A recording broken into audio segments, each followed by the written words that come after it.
And let's check. View your channel. Why is that still there? What the hell? Catfish.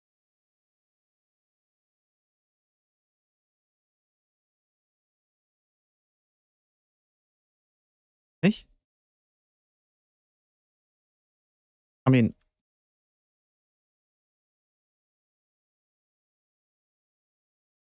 Forever.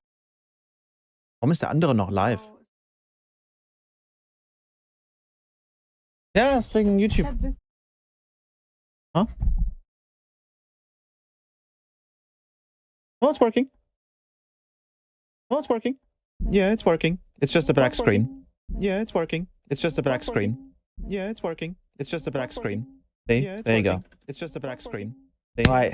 I think we got it this time. Right. I think we got it this time. We can hear it. Okay.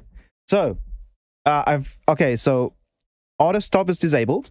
So if my screen, if OBS craps itself, then stream should not end.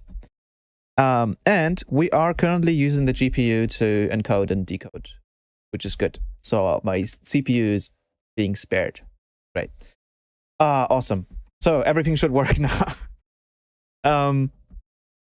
I don't know why I didn't have the idea to set up encoding at first, but we had to restart this 2 times anyways because of the stupid... So if any of you are interested, if you want to stream on YouTube and you don't want your OBS to, stop your stream, you should schedule the live stream on YouTube Studio first and then disable the option, which it usually auto disables that anyways. And then you select the live stream from OBS and start it from there. So let me go ahead and put this to full screen interface. There we go. Hello, Noctane. I'll be right back.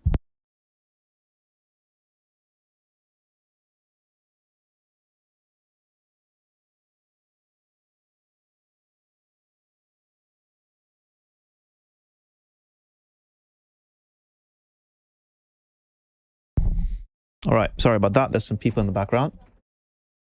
You may hear some Polish in the background and other noises. Third time is the charm. Yeah, hopefully it's fine now. Hello, Lake. Deathwish boy. Hopefully this is the last time we had to restart the stream. This is one thing I like about Twitch versus YouTube, is that if you have difficulties, at least it's still just one page. While on YouTube, you have to restart a whole live stream, which is a bit annoying because then people get a little bit of a fatigue of having to switch the video all the time, right? At least it's not as bad as with this one. There was this one, I usually watch a lot of content on YouTube regarding laptops. There was this one channel called Just Josh, I think. And they were trying to live stream and it was just... just an hour. The first 1 or 2 hours was just them struggling, which is funny. So it seems like a lot of people have issues with live streaming on YouTube, at least. But yeah, hopefully we're fine now. No more lags. Are we good?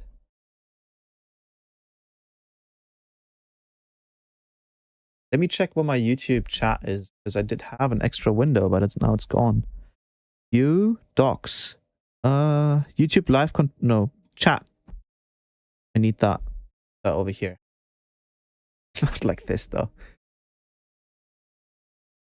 Go to live chat and then put it over here because you can't see anyways, because I have a beautiful ultra wide.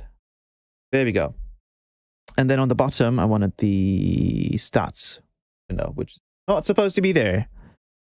Oh, that's something else anyways. 1 second. I have to switch the screen here for a second, just because I don't want to dox anything. I need this YouTube live control panel. Oh, there we go. Okay, that shows me everything. Awesome. Cool. Okie dokie. Seems like everything's working. I think we got it. I think now if Starlink decides to crap itself, we should be fine. I can return to the stream once the internet is good again. Hello, Astrov, for the second or third time now.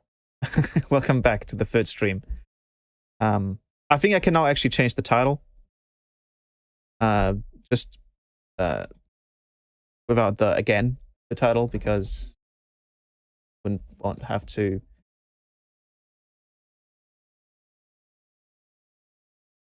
Go. All right, everything's clean. All right, everything beautiful. Clean thumbnail and title. So I guess we can start. So it's been 9 months, and I think 9 months ago I wasn't doing any plug data stuff, right? It's only been since beginning of 2024.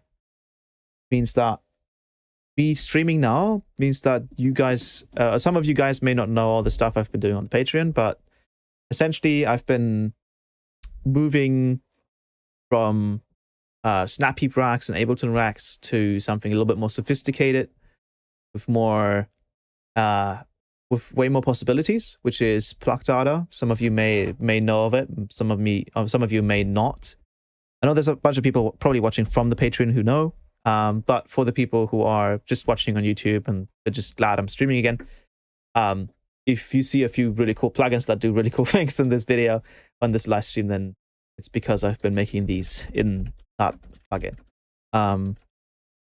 But primarily what I wanted to do really is just work on this thing, because I think it's turning out to be an awesome song. And I think we should be good. I can even try turning up the CPU now if we do need it. But let's see. I would like to go to full screen state here.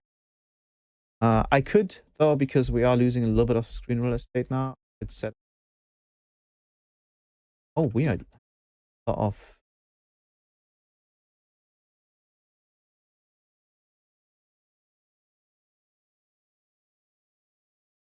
hopefully that doesn't mess anything up. Streaming. Good. Hello, Ethernet. Hey, stop. Another thing I wanted to check. Oh yeah, right. Let's put this to 110. Is that better for you? I think that's better, right? You can see a bit more. Oh, actually, yeah, I have the video on the bottom, I guess. Yeah, that works. Cool, we have 50 views again. Hello. Hello, everyone who's been waiting for me for 9 months to stream again. Non-patrons have they gone and have the brains blown, yeah. The Catalina wine mixer? What is that? A price stream? Wait, what? Yeah, that was Kill in the background, yes. Hello, Xizigs. Good. It's been too long. Yes, it's been a while. Let's go. Hello, everyone. Yes, this is just a Step Brothers joke. I still okay. Do you normally mix with the Qdelix going with the Oratory 1990? I just made my own curve. Just kind of looking at the frequency response and also comparing them kind of a little bit to the AirPods Pro Gen 2, because they're just so good. The only unfortunate thing, like if I had to choose a pair of wireless headphones, it would be the AirPods Pro Gen 2. They just sound so good. The only issue is that you can really tell that they're kind of suffering in quality. Everything sounds like you have like an MP3 encoder on it, sadly. But they sound really good though. Like they have one of the best frequency responses. But right now I'm using the Truth Ear Hexas with the Qdelix. You're back, yes, Mixed Ties. Hello. Has anyone mentioned donating more RAM yet? You can. Yes, you can. You can download more RAM. Not like literally, but if you use lossless scaling frame generation, we could talk about this thing for 2 hours. That feels very much like downloading more RAM. And I would actually love some more RAM. And this is one of the reasons why I'm getting a Framework 13, because this project is already using 14.2 gigabytes and I'm running out of RAM, which is annoying. And I like using contact libraries, but I avoid them because they just use too much. I see that you have Affinity Photo on your taskbar. How is it compared to Ableton? Wait, why would you compare it to Ableton?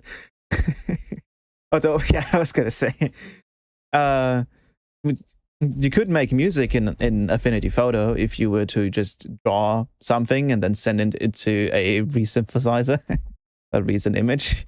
Technically speaking, you could write the best music ever with it if you knew what the spectrum would equal to. But I think that's a pretty tough thing to do. You can't hear what you're working on. This window needs some fresh air. Can make bangers in Affinity. Not a secret weapon. Yeah. Here you draw in the pitch bend. So, Ableton is my favorite photo editor. I'm getting a Framework Laptop 13, yes, with the 7840U, 32 gigabytes of RAM, 2 terabytes storage, and hopefully in the next year or two, Framework decides to let us upgrade to the new Ryzen AI HX processors, because they have 12 cores and they're apparently a lot more CPU efficient and battery efficient, which would be great, because I tried MacBooks, man. I tried them. I tried the Mac Mini. I tried the MacBook Air. I had a MacBook Pro at some point, which was saying YouTube is not responding. Am I lagging? Oh, I'm fine now. Okay, I'm still good. I'm good. Okay. Refresh it. Fix. Live MS Paint only set income. But yeah, what I'm trying to say is I tried Macs and Mac OS and all that, and it's just not for me. I don't like Mac OS. I feel like I like it being a very work-focused environment, but I just don't like the Finder. I don't like where things are. I find Windows to be very simple and customizable and not on the way, especially with all the security settings. And I think if you are somewhat of a tech-savvy producer anyways, you don't really need like so much hand-holding when it comes to security, right? Like I'm only downloading maybe games and programs, plugins, and stuff like that. And if you're not cracking anything, you should be fine. Maybe only for this open source Actors framework project. Yeah, that's one thing. Yeah. And I just want to use a laptop that I don't feel like I would regret, tossing around, taking it with me, and potentially breaking something, because I can then just very easily replace it myself or repair it myself, versus buying a very expensive laptop and then fearing that you're going to scratch it, ruin it, bump it, and then it's like, well, now it's like you're not really taking it outside because of those reasons. With a framework, I want to be able to do that. Yeah. Anyways, so this is, as you can see, this Ableton Live 12, and one of the major reasons why I decided to upgrade, because I know it got a bit of hate when it released, is because of this. That's my prior reason why I liked upgrading to Ableton Live 12, which is the fact that you can drag the timeline with your middle mouse button. This is I personally find to be one of the best features. That's it. I actually refrain. I guess you could say. I refrain.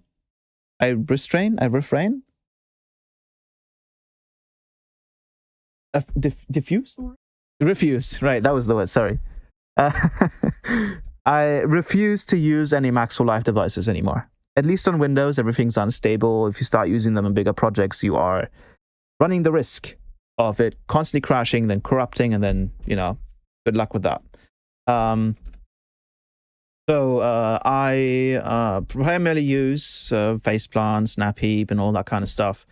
The only reason I'm not on Bitwig is because I still find memory leaks for Macs or Live devices. Do they happen on Macs or Live devices? The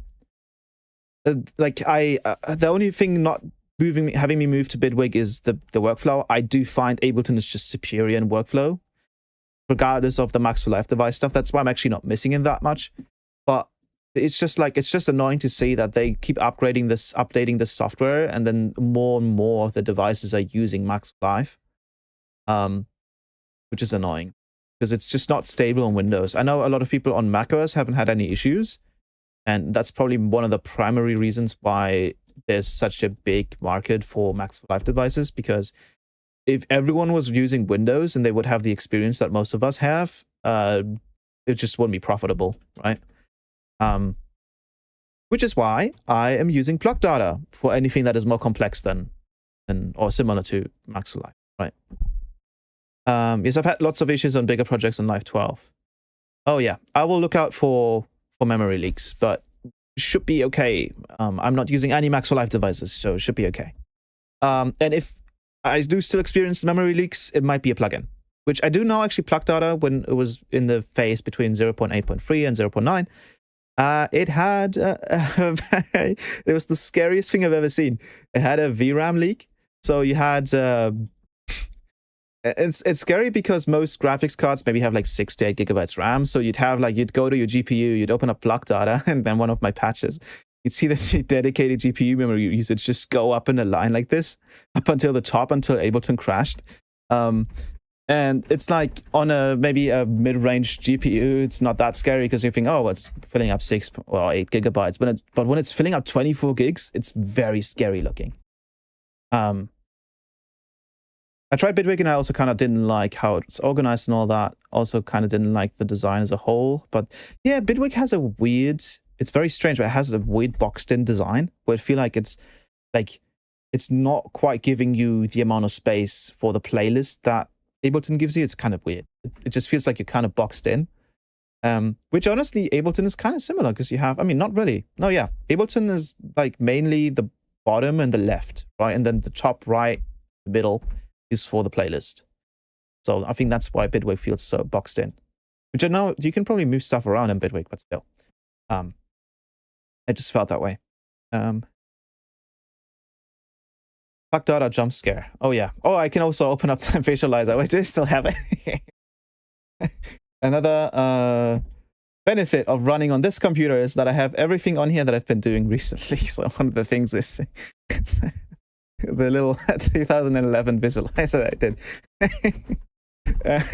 It's just a part of the YouTube video. I might actually get flagged if I play this on YouTube. I won't play it.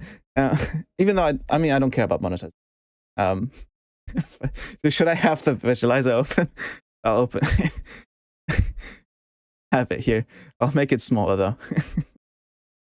But so this initially started off as a remix of a really old song by Obsidia called, some of you may know Obsidia Media.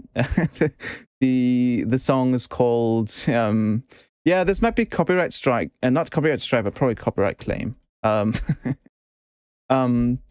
Because they're probably gonna monetize this. I don't know if I should play it. It's not the whole video, but still. I will play it for a short, brief moment. I don't really not monetize this live stream anyway, so it doesn't matter. But if the live stream goes down, you know why.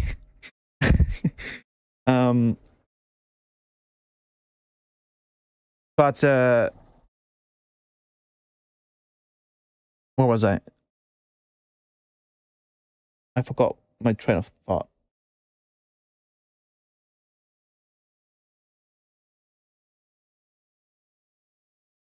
I'll be right back. Oh yeah, right. Sorry, I remember. So some of you may know this artist on YouTube called Obsidia or Obsidia Media, and back in 2011, 2012, 2013, he was making a lot of dubstep. I mean, he still does. He still makes EDM, but back then he did a few songs that got a lot of traffic.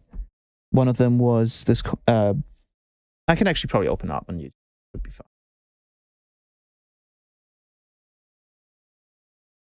It's called the one that I sort of started as a remix for fun, just extracting the stems because it's a very simplistic song. Is this one? This is one of the first songs I heard back when I was like 13 or 14, and it was a very simple song. And then I just extracted the ARP and the vocals and stuff and started building something around it. But then I noticed, oh damn, well now like the song is almost just an original at this point. So I removed everything from the original that was in this track and just made it an original. Yeah, this guy, he did a few pretty cool songs. He still does music, which is really interesting. But yeah, like this one I used to listen to back then. This one especially, yeah, Lost in Space, man, that was crazy. Because when you're like 13 or 14 years old, or like even like 12, I guess, you get a very different experience listening to this kind of music and seeing the thumbnail to it, right? It's almost like at that age you hallucinate a lot more what the music looks like in your head, especially if you just have a thumbnail to work with. And then obviously it's just the sounds themselves are so new to you, and then you've never heard something like that before. So like it's just really cool stuff. So I decided to just kind of remix that for fun and nostalgia.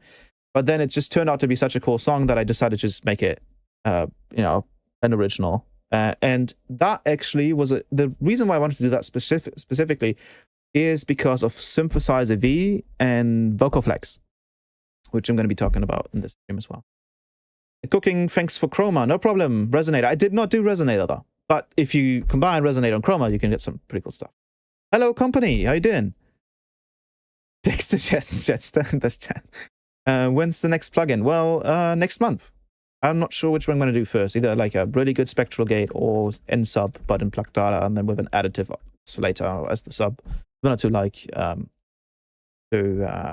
minimal audio's sub oscillator. I can relate. I had the same experience with you to music. Yeah, it's crazy because I think back then as well, you had a lot of like also the Excision stuff, right? Like a lot of this robot stuff, and that was all kind of cinema inspired, and it was all kind of cool to see because as a kid, you're very imaginary, you're very creative in your head. So this music really spoke to me back then. But anyways, enough yapping. I'm stoked to try out that Spectral compressor you had in that Twitter clip. Yes, actually, that Spectral compressor is heavily used in this project, and it completely carries the drop. So you might want to listen to this. But I'll play the beginning. Let me just check that the vocal is set up correctly. I think so. Okay. Can you guys see this? Does this actually come through in the stream? I will put this to turbo just in case. I don't want to get any crackles. Shouldn't happen, but does it work? Can you guys hear this? Okay, good. Thank you, Doug. I'll just play the song, right? Just what I got so far. Ignore the lyrics in this part. They're just not fully done yet, and I don't quite like the melody that I've done there. But everything else is pretty cool. So I'll play it from here. Your silhouette in the skies. No gravity to hold me or keep me alive. I'll wait for you or I won't survive. Somewhere else, you keep on moving, doubting yourself. Choices made, can't you see how gravity affects?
so far.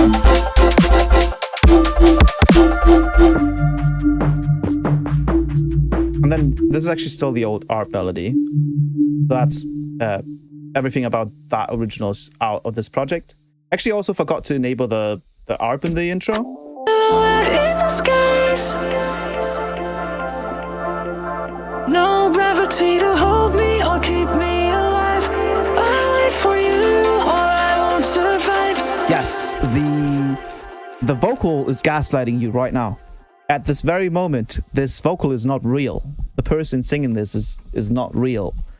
We are in the AI era.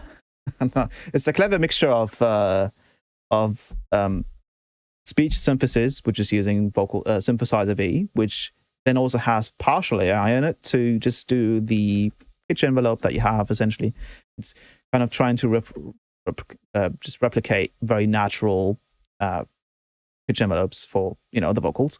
And then you have something which is called VocalFlex, which is sort of the big one, which has recently come out, and it's absolutely nuts. This thing can do so much.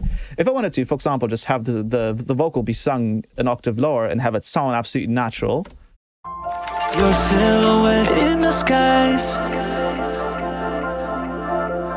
no gravity to hold me or keep me alive. I wait for you or I won't survive.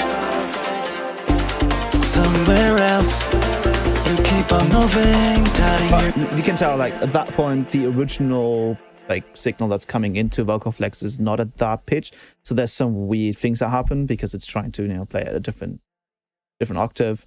But this was initially a female vocal, so it sounded like this. Your silhouette in the skies. And that's just Solaria and Synthé, which is right here. With these settings, I usually like making it a bit more airy and breathy because then VocalFlex reacts to that a little bit better. Your silhouette in the skies, no gravity to hold me or keep me alive. Your silhouette in the skies. I did not play everything else there. What the hell? I was playing from Synthé directly. Yeah. And then you have all of these vocal models, essentially vocal transformer models. Vocal transformers. Yeah, vocal transformer models, I guess. And you can bring them in and then morph between them, and you can get all kinds of different results. So, for example, this is the husky female R&B vocal model. Vocal transformer. What about it?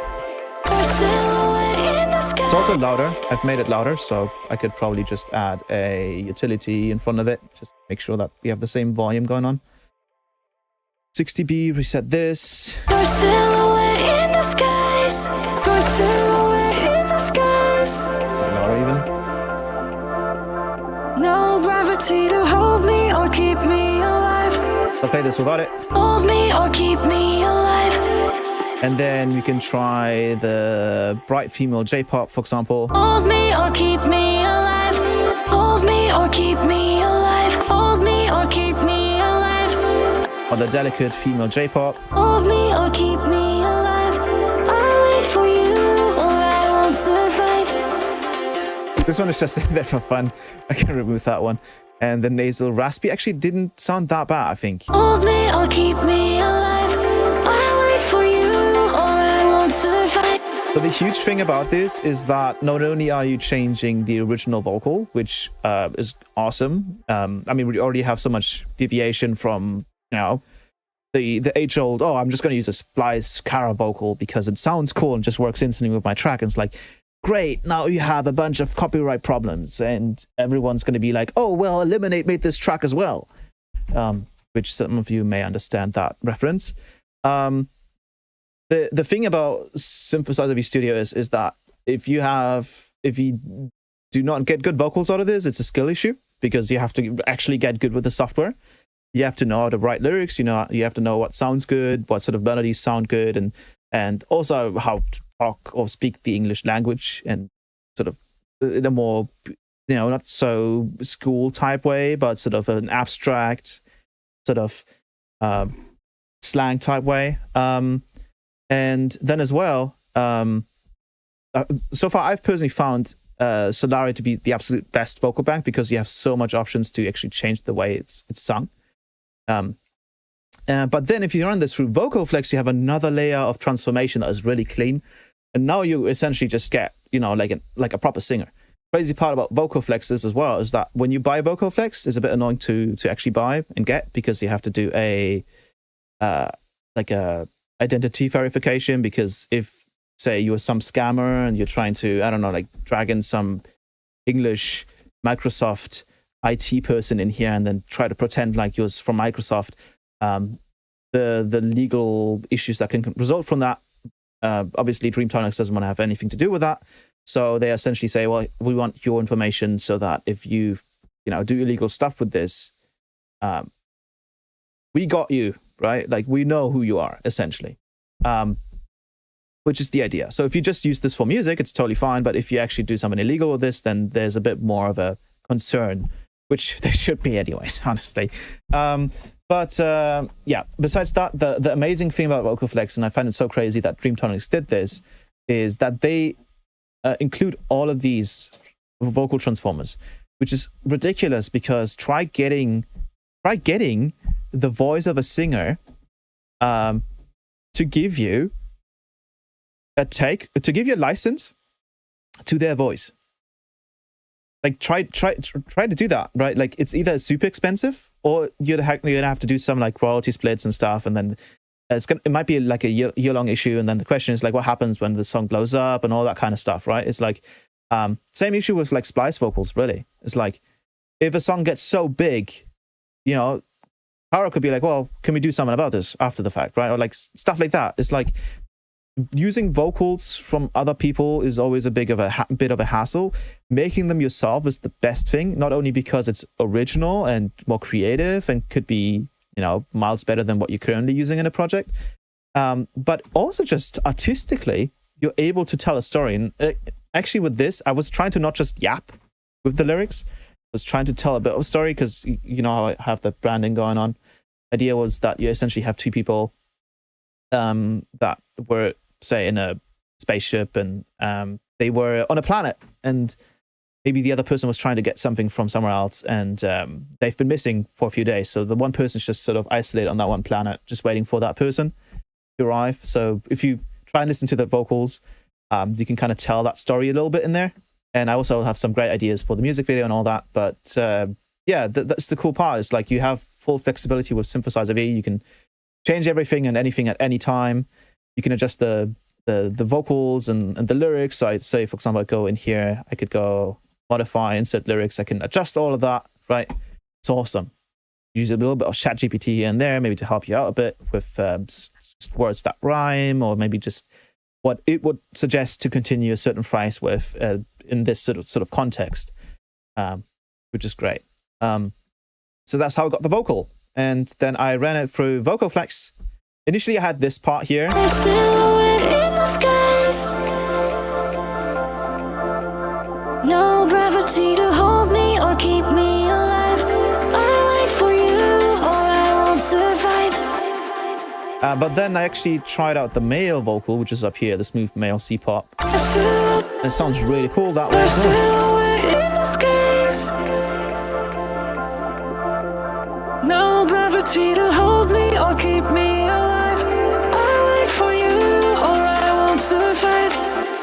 So this is what the vocal sounds like. Actually, I can just disable pretty much everything in here. I'll just disable A this. silhouette in the skies. So that's just Synthesizer V using Solaria. With, No gravity to these settings. hold me or keep me alive.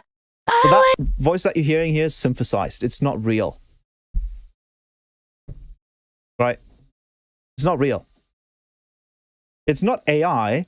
It's a very, very clever algorithm. It's essentially like, you can think of it like a multi-sampler and some speech synthesis engine. Super smart stuff. I don't know how this stuff works, but it's crazy.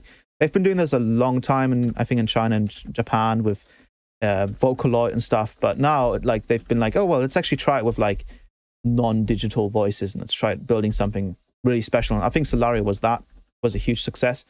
Then I was like, well, you can actually like make production-ready vocals with this thing. And then they dropped this bombshell, which is vocal flex, and it's like now you can even have it sound something completely different with all the legal implications cleared, because all of these vocal modes, transformers, you actually get a license to when you buy vocal flex, which is just nuts. For like $200, getting so many licenses is nuts. I don't know how they did this. They must have paid a lot up front. So anyone that's interested in this, I do highly recommend supporting the developers or the company for this, because it must be quite a bit of money to license so many, like 40 vocal transformers, right? Not all of them sound super great, but you can. The other thing about this, and this is why you have to do an ID verification, is you can track in audio and have it be, have it essentially sound like that. I could drag in my voice and it could sound like me. But you can also generate.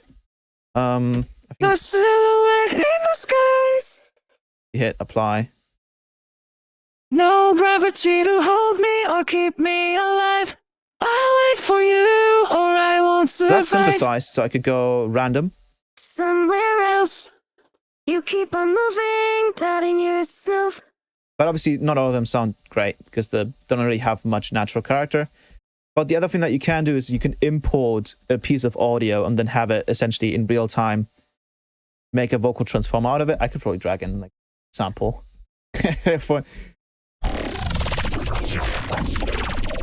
It wouldn't make sense. Maybe some. Oh, I think some of the Spectral melody loops. Let's try this one. I don't think it'll make sense, but yeah, it'll. The silhouette in the skies. No gravity to hold me or keep me alive. I'll wait for you or I won't survive. Sounds very strange because obviously that's not really a vocal register or anything like that.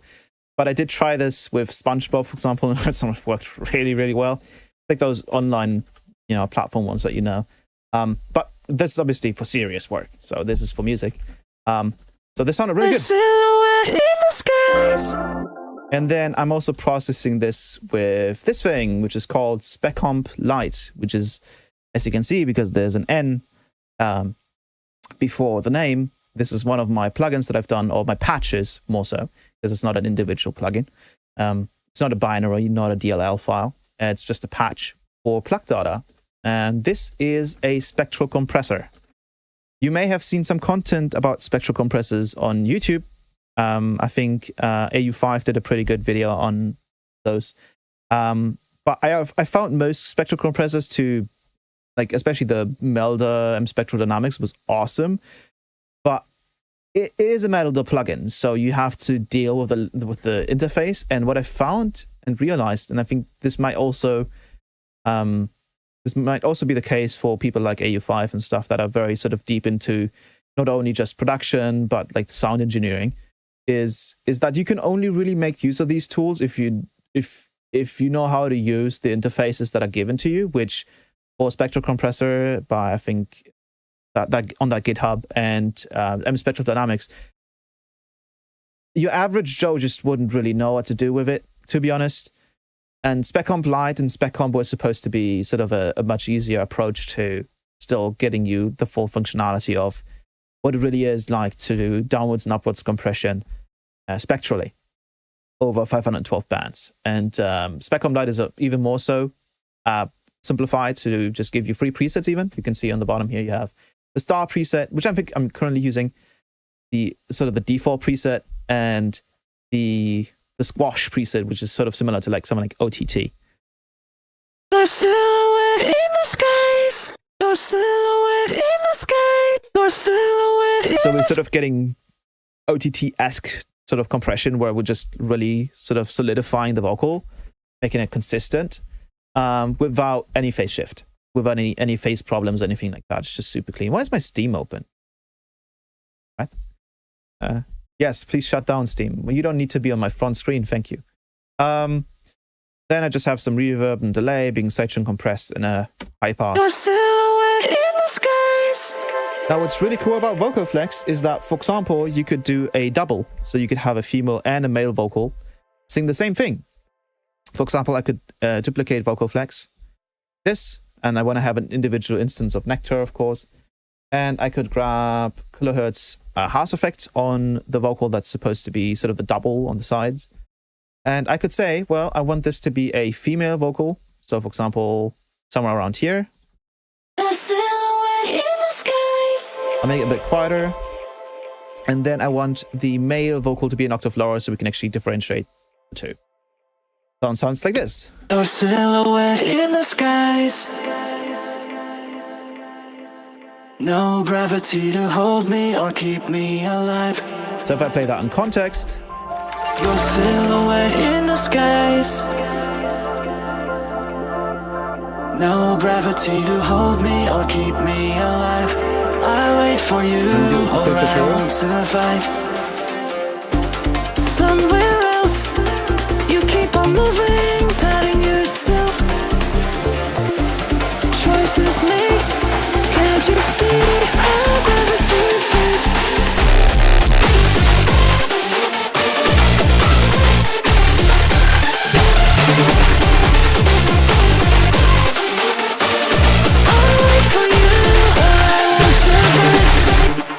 I actually personally found just the male vocal there with Nectar just to be perfectly fine.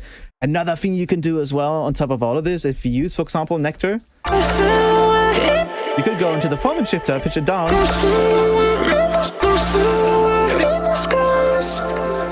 little bit follow. No gravity to hold me or keep me alive. I wait for you or I won't survive. But now you have even more control, right? It's like grabbing a vocal from Splice, but now it's actually like a featured singer, but there's no, say, huge advance to pay or any like difficult royalties to split. And it's also like the time aspect of things, right? Like if you wanted to change something about the lyrics, you can do this very easily 3 weeks later without having to do another call or meetup or anything like that, which once again, this is not comparable to working with an actual singer. I think when I had my track with Jacob Koopman, that was awesome. Like he absolutely slayed it, right? And the thing is as well is like with Synthesizer V, you have to be good at writing lyrics. So that's another active skill you have to develop and get good at.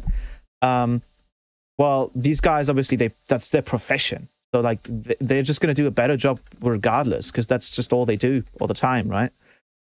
Also just the vocal expression, they can do so much more. Like a real person can do so much more. But if it's just about a supportive vocal, that's maybe not supposed to be the main thing in the song. Well, it can be if you're really good with it. But that's supposed to be like, like another major instrument. Then Synthesizer V with vocal flex is the way, really. Especially if you sit on your computer all day anyways, and you can get good at stuff like playing video games, might as well get good at or cracked at using Synthesizer V, and you do absolutely beautiful vocals.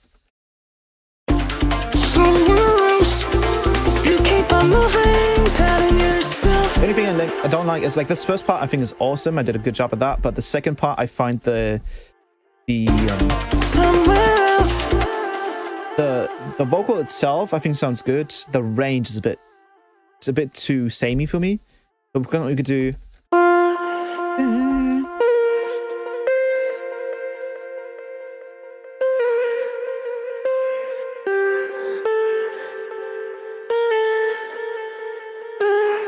there. Try that. Somewhere else. Maybe just keep it there. Somewhere else. Maybe we'll have a little bit of a gap here. Somewhere else. You keep on moving, doubting yourself. What? Oh. So go.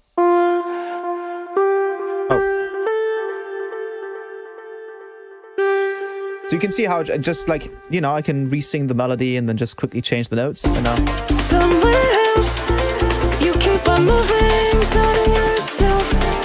Just that fast. If you have a fast CPU, it'll just re-render everything and it also does like AI assisted pitch bending and pitch curves, as you can see. Like I can, for example, select this part and then go generate a take. So it generates a new take for me, which is right here. Oh, soon. As we keep on moving. Like that, right? It's just intuitively. You keep on moving, Bit too extreme. you keep on moving, doubting yourself. You keep on moving, doubting. You keep on moving, doubting yourself.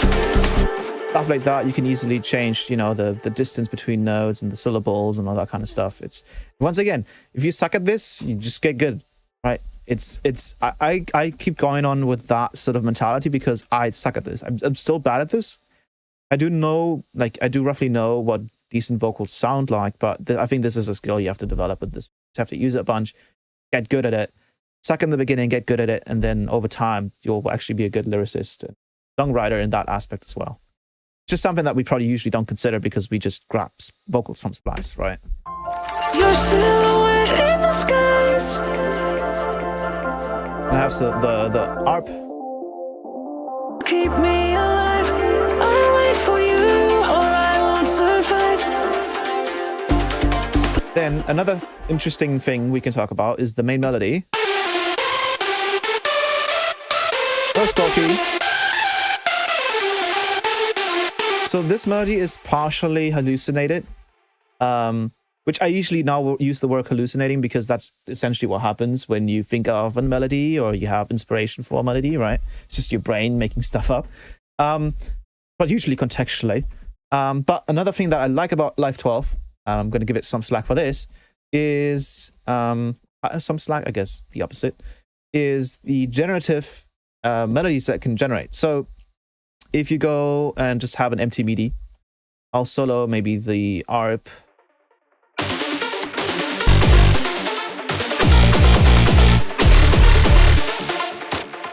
You can go into Generate, go to Seed. Is it also available for mobile producers? Which one? Chroma? I don't think it is. No. Though Plug Data is, so if you wanted to use my Plug Data plugins, you could use it on iOS, I believe. Don't quote me on that though. But I think it is available as an app.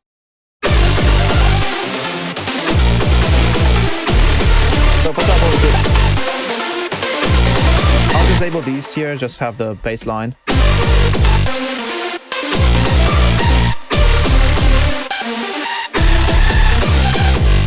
We also want to set the both of these sims, we want them to be set to legato. The reason why you want to do legato is so that if you have multiple notes being generated on top of each other, it's essentially just a slide. But more importantly, don't use this as your final melody, right? That's not the point. The point is that you sometimes get these small little sections in the generated MIDI that sound awesome and that spark an idea. So we can...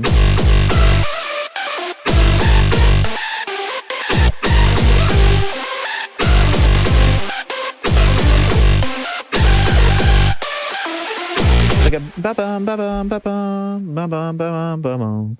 Something like that, for example. That just came up in my head, right? Stuff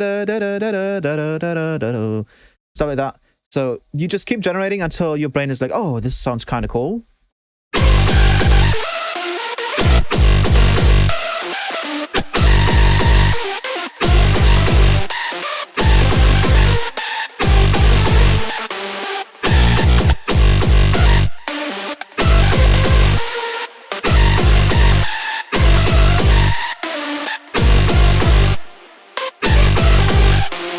And you can obviously change the range here. You can change the speed of the notes and all that.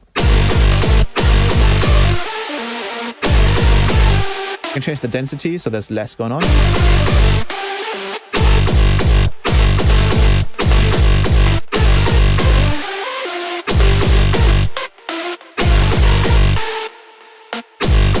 Well, then maybe it's a bit too empty.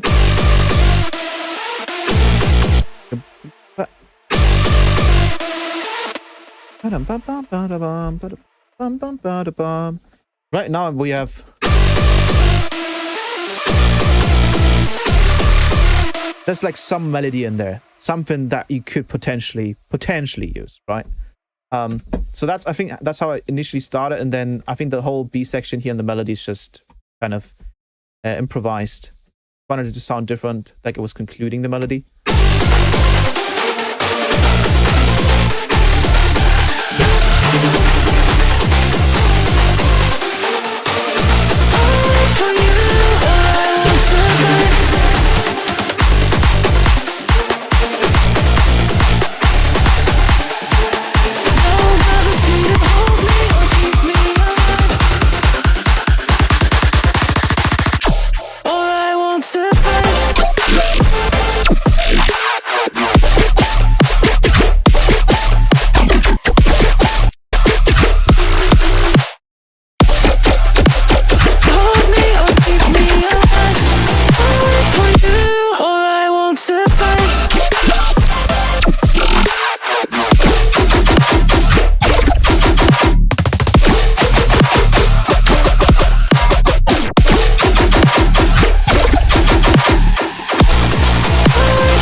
My stream over?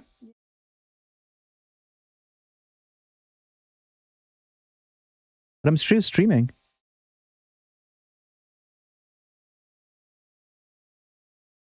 Next streaming software to start preview. I'm back. Am I back? You're back.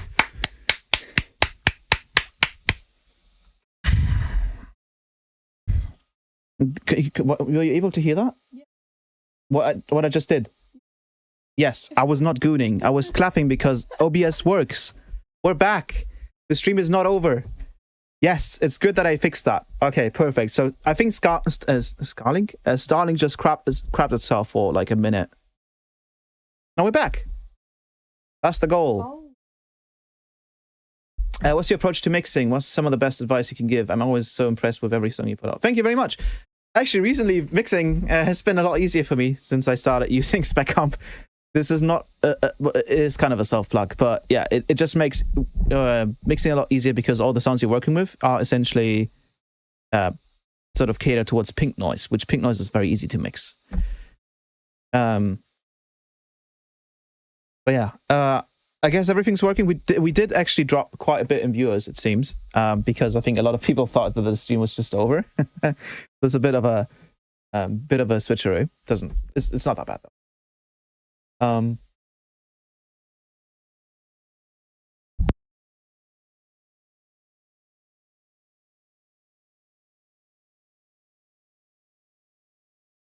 But yeah, regarding mixing, usually one thing I can recommend is mixing at 0, because that means when you mix at 0, so for example, you have your drums at 0, and then you have the cymbals at -2, and you start doing everything else. It means that what you're getting is the loudest thing it can possibly be anyways, so you're going to be mixing in a much more careful way where you're not going to have multiple elements, sort of fighting each other, essentially. I am not switching to Bitwig. Not yet, no. Pink noise, such powerful instrument for equalization. Yes, very much so. So flattening the frequency response of every sound in a way. Not flattening it, but yeah, catering it towards that frequency response. Because if you go for something like pink noise or say brown noise, which has a consistency in your mix, if everything sort of abides to that similar concept, and you're gonna have a much easier time mixing. As an example, I don't know if company is still here, but I am using this patch of mine which is called Spec Comp on the drop group. This was on there quite early on when I did the drop. So this, I can play the drop without Spec Comp on. So a lot of the sounds are still using Spec Comp, even 2 instances essentially, but am I still buffering? Am I good? Maybe it's also because we're watching the stream. Like that could also maybe lower it to like 1440p or something. 40p. But YouTube has been sick lately. Yeah, I mean, it's also Starlink. Like Starlink just is like this. That's the problem. Am I good? All good? Yes. Okay. But yeah, what SpecComp does, it's an upwards and it's a downwards and upwards compressor. It does downwards compression first, then it does upwards compression. Both of them infinite. But the big thing about it is that it's spectral. It's using 512 linear phase bands to do this, so it's very accurate. And I've written this. Well, didn't write it because you don't code and plug that up. You could probably potentially, but I came up with this smoothing algorithm that uses a bit more latency. But what it does, it takes that very like noisy compression. I can actually show you what it sounds like.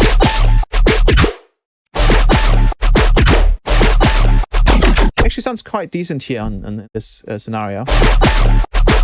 It takes that very noisy compression, averages it out, smooths it out. What that does is essentially sort of your spectral compressor is now emulating something that was more akin to maybe like a multiband compressor, but a really good and dynamic. Like think of it like a multiband compressor that is smart and knows where to do the band splitting real time. There's none of that stuff exists. So emulating that with a spectral compressor or a spectral process makes a lot more sense. Hello, Affinity. But yeah. Anyone that's currently watching, if the stream just dies for a minute, the stream is not over. I actually managed to make YouTube work similarly to Twitch, which is great. Just know that my Starlink will sometimes crap itself. I use this device and it's very good. I approve. Thank you very much. But yeah, so this is the drop without SpecComp. So what I can do here is just turn down the mix because this essentially just dry wets it. So this is what the drop sounds like without. I actually play the whole thing so you can hear it. But this is without it. All I want to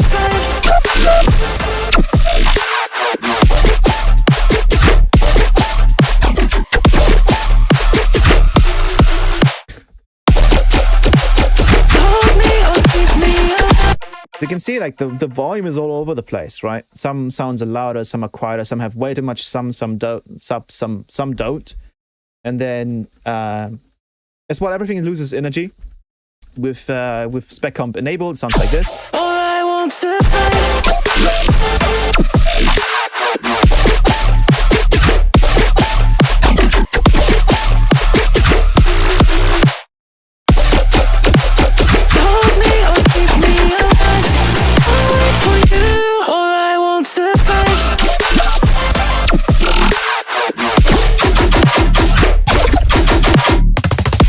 well, I can disable it here.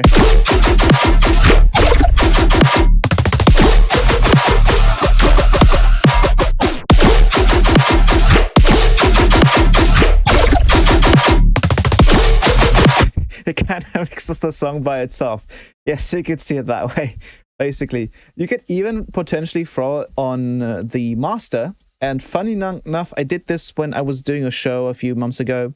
I was preparing a bunch of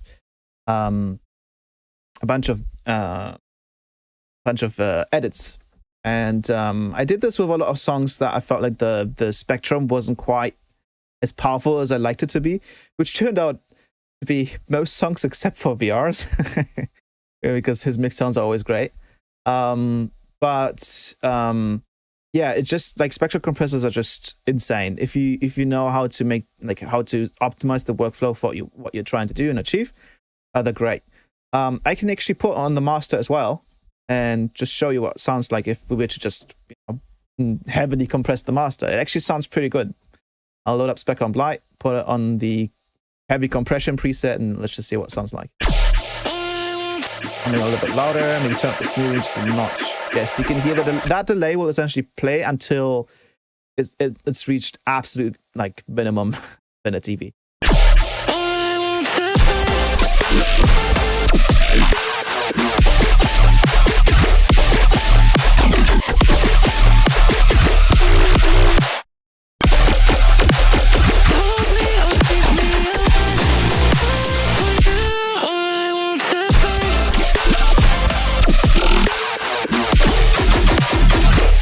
Obviously, on the master right now, it's way too much. I would probably use the middle one because this one's a bit more evened out. And so the amount of upwards compression.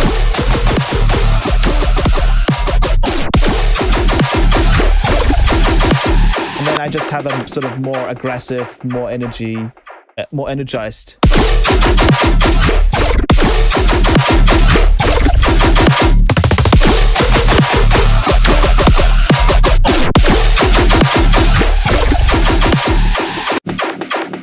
So with Spectral Light, everything just usually shows you how it would sound like if it was mixed decently.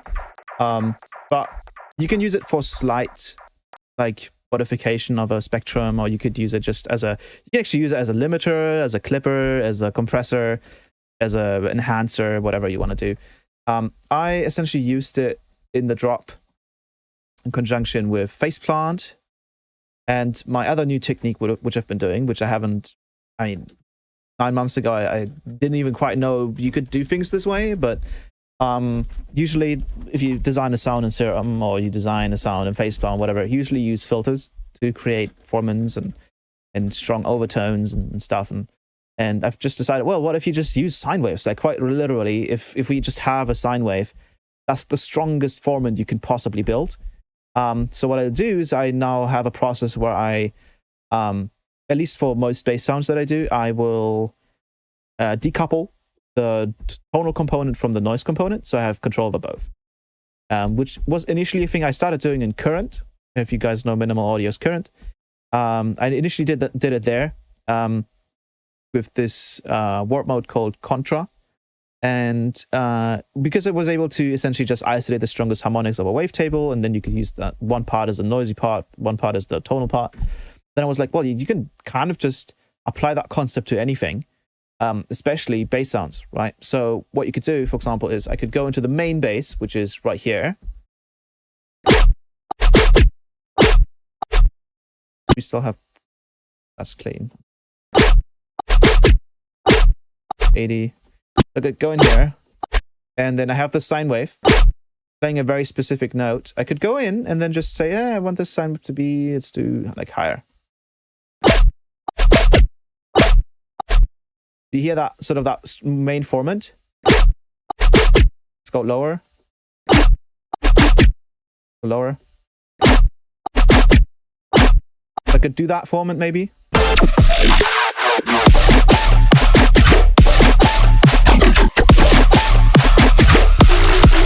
I could also do maybe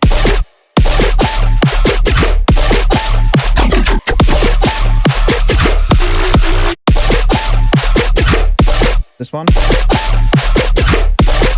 Which was Ooh, this one. I think I had mine somewhere over here.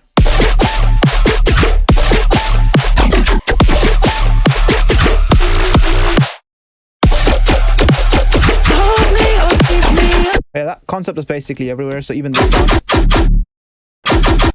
without the formant. You can hear without the formant, it's just kind of noisy.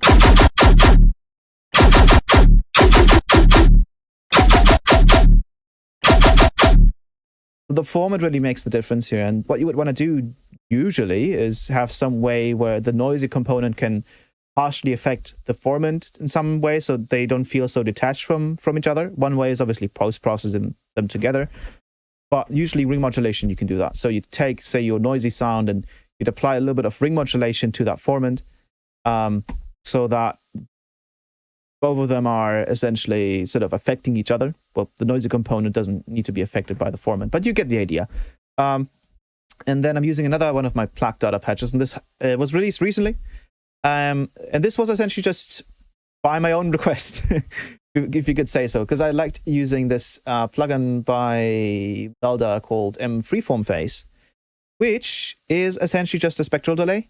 So you can adjust the phase of frequencies, which is essentially just the timing. And then you have a depth control, so you can, increase the timing or delay the timing. But my main issue with Freeform Phase was that the latency compensation was a bit weird. Like, it sometimes didn't do it correctly. Another thing is the latency amount is kind of nuts. Actually, I just put it to low and it's still saying 185. There we go. Sometimes you have to like switch it so it does it correctly, which it doesn't do that all the time. There we go. Now we're down to 2048 samples. But so yeah, this is using 50 milliseconds on the default, quite a bit. And I've actually compared the different FFT sizes of this sort of effects, and 512 bands was actually totally enough. So that's what we're doing. With phase shift, it's a spectral delay, and you can essentially draw in a curve to delay frequencies like a disperser essentially, but it does it both ways. And then you have this really neat thing called the pre-shift, which essentially just allows you to shift things forward in time using latency compensation, so that you can nudge things back into time. That's sort of the idea. If you need it, right? Sometimes you don't need it, sometimes you do. I may have a sound here that's making use of it. I'm not sure. So I'm using phase shift, and then I'm using spec comp to essentially process the whole sound. So if we disable, say, the spec comp that's on through, and then we disable the spec comp that's, post-processing phase plan in this case, that's what it sounds like. In this case, not a huge difference. If we go to the other one, not a huge difference either. In this case, it's actually not that transformative. We could disable both phase shift and spec comp though. And then there you can hear it's quite a bit different. I think the very first sound is quite affected by it. Or even this.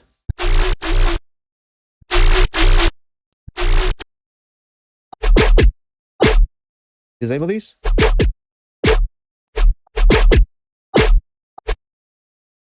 Yeah, so spec comp in this case is just primarily there to just make everything sound somewhat similar, spectrum-wise. So I didn't have to think about mixing these, basically. That one's a bigger example. You can really hear how it's pulling up pretty much everything. And then I just have, noisy component, formant component, a bass up, which is like a laser thingy, and then a sub. A very simple patch, but the post-processing here is...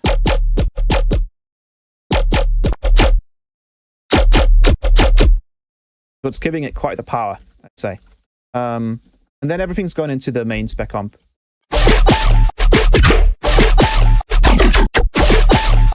Same for this one. Well, spec comp and fix it. Yeah, this one doesn't even need it. I could probably, because I have the other spec comp on, I probably wouldn't even need it. So I could disable this one. Yeah, you can hear, for example, here, if you take a look at the spectrum, I keep saying this quite a lot. You can see the formant is very strong. Lots of mid-frequency information. Sub is a bit too loud. Nicely evens it out to some degree. And then I actually don't need two of them. In this case, maybe one would be enough, but it sounds cool.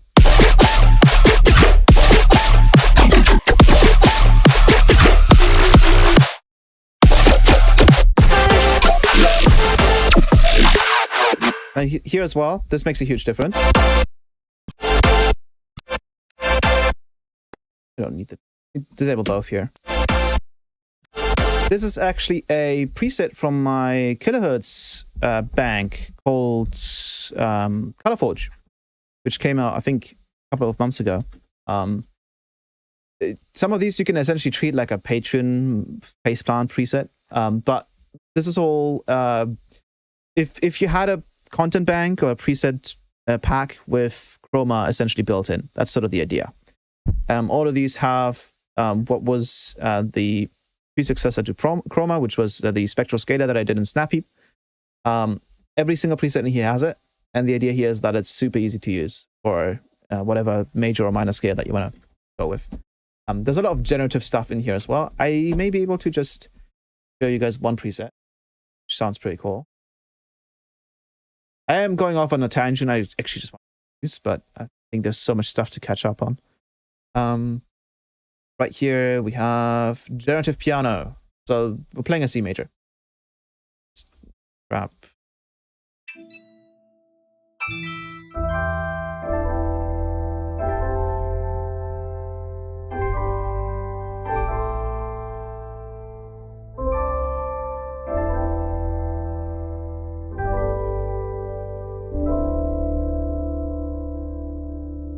quite nice. Now what you can do is you can change the random notes, you can change the random offset, random muffling, and the random spread.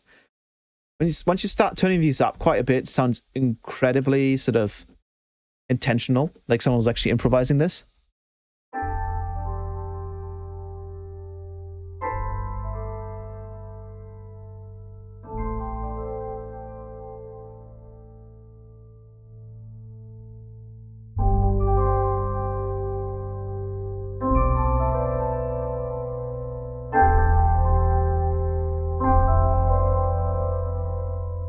But even just that can give you a lot of inspiration. Listen to that. Got the same one twice.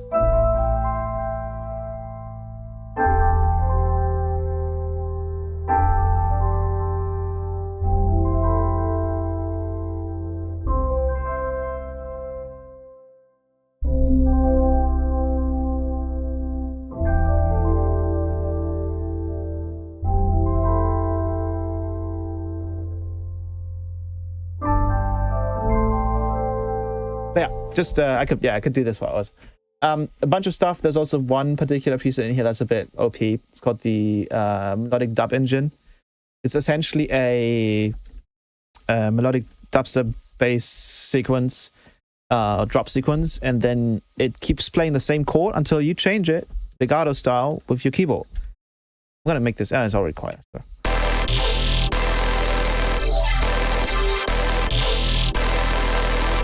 You can hear if I keep pressing this note, I'll actually show you the note. I start changing the notes while I'm playing this. I can get a progression that's completely custom to what I decided to be.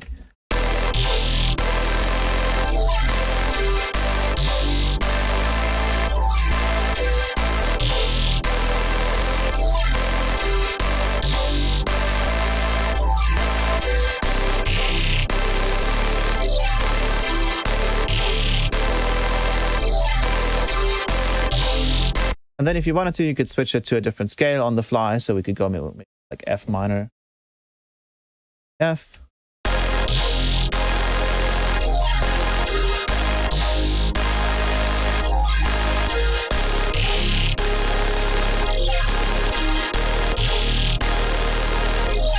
And then you can add some transgates to it.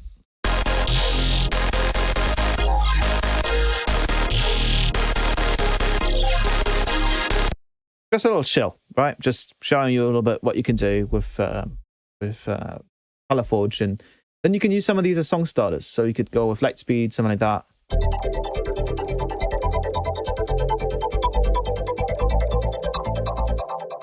So I used that. I used particularly the granular chroma source because you can make some awesome, sort of more unique hot stacks with it. And then I ran that through SpecComp. In here, without SpecComp, you get a lot of the mids coming through. And mind you, this preset is already supposed to be mixed quite decently, right? Like the idea here is that it's already post-processed to be clean. But then with SpecComp, way cleaner. Then I have these basses right here, which are all also being processed. So it sounds like this. Going through chroma. Using my other plug data patch called Spectral Mask, which is cleaning up what chroma does after chroma without it. With chroma, Spectral Mask. Just cleans it up. You have some bleeds.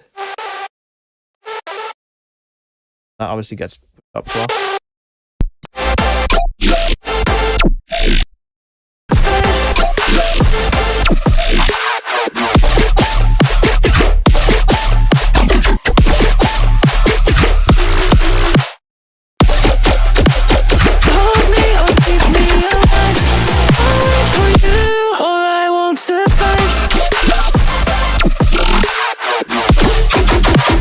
is my absolute favorite because I just resampled the vocal from vocal synth from the vocal synthesizer V channel and just tried it out, right? What would it sound like if I put it here? And then this little section where just the vocal is playing. Or I won't survive.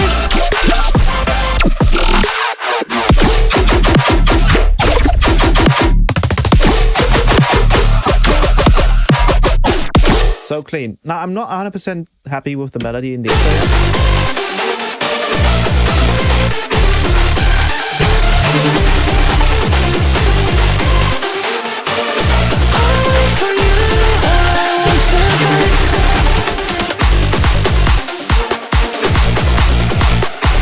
I feel like here we need just like a back effects just to kind of take on the section. Like something like that, for example, and then we like pitch that over time. That would sound pretty cool.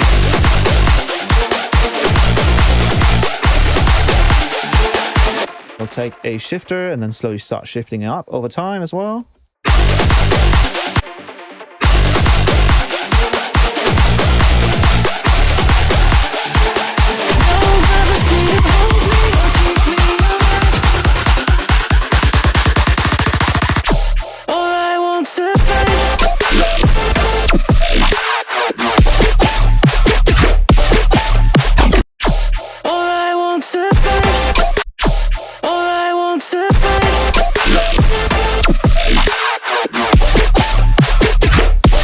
So the idea of the stream is just to keep working on this, and you guys will just kind of see what I'm doing and see where it goes, because there's still a few more things that I haven't talked about that might be interesting to you guys as well. Obviously, you can always ask in the chat what I'm doing or what the things are that I'm using. But yeah, idea is, you know, I've had a bit of fun just working on this the past days, and I was like, well, why not just try streaming and see if it actually works on this computer. Your silhouette in the skies. No gravity to hold me or keep me alive. I wait for you or I won't survive. Somewhere else, you keep on moving, doubting yourself. Moving, doubting you, moving. Good. Moving, moving. Try that. I think that's good. Yeah, move. I think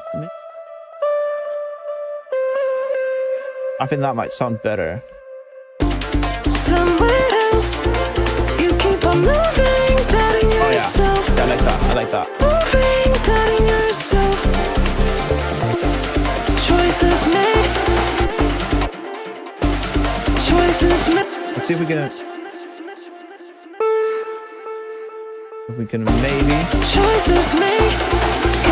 maybe like this. Choices made. Can't you see how gravity fades? Just this last bit I find to be a bit cringe on the melody. Choices made. Can't you see how? Can't you feel? I think can't you feel might just a bit better, like feeling how the gravity fades in terms of maybe the planet has something to do with that. The planet just kind of loses gravity. It's kind of, you know, it's artistic, just fictional. As for example, how much do you stay at making sound design and how much do you like it? Like, are you just putting a drum loop then do the sounds, or how? Yeah, basically, like you start with a kick and snare and then just some basic cymbals, and then you try and come up with some cool rhythms, right? What I actually did in this project was a bit more sophisticated than that. I just grabbed a lot of my samples. Specifically, my Patreon sample packs, I do these things called bass flows.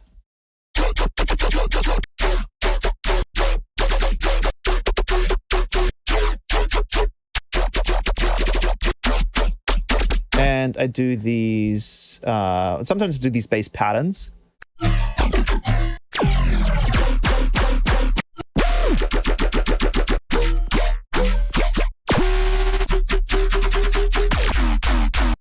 And the idea there is that you just take a little snippet and just see if maybe that fits, maybe that works, maybe you can get some cool rhythm going. So I had this initial rhythm, which I probably have to disable these guys to show you.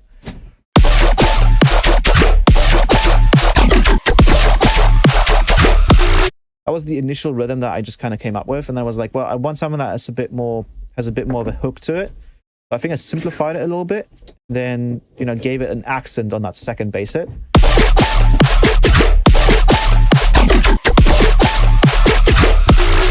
I have this lower bass down here, which almost sounds like a tarot type bass. It's really just a Valhalla room, but it sounds like that.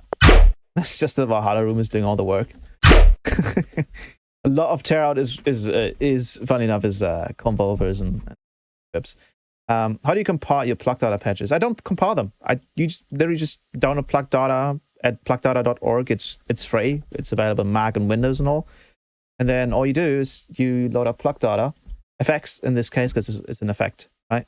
Load that up, and then you can open the patch, find the folder that you extracted, or you can favorite your favorites, and then you can load them up. Like for example, this stupid little visualizer that I made, which I think I have it still on the master. I'll play it there.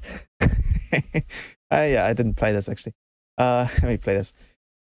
It's really stupid. It's just just kind of a joke. It just reacts to the bass. No breath.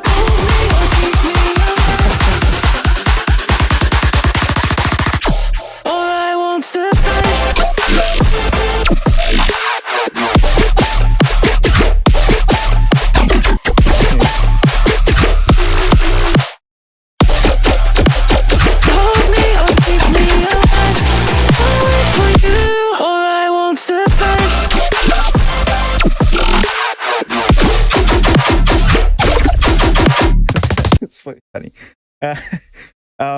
Funny enough, it does use a pretty, like the system I use to create all the custom controls and visuals.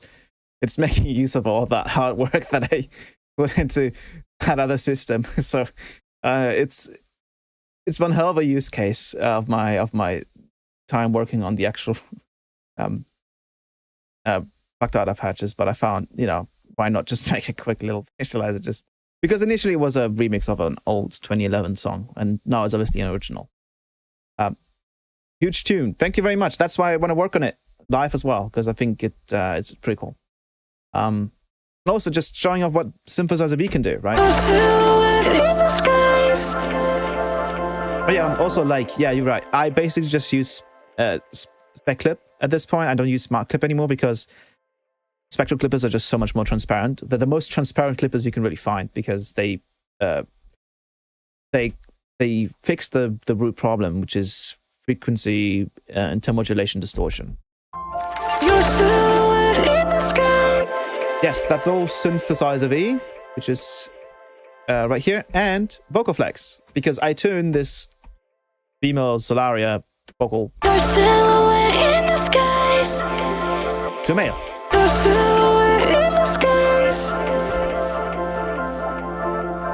No gravity to hold me or keep me alive. I wait for you or I won't survive.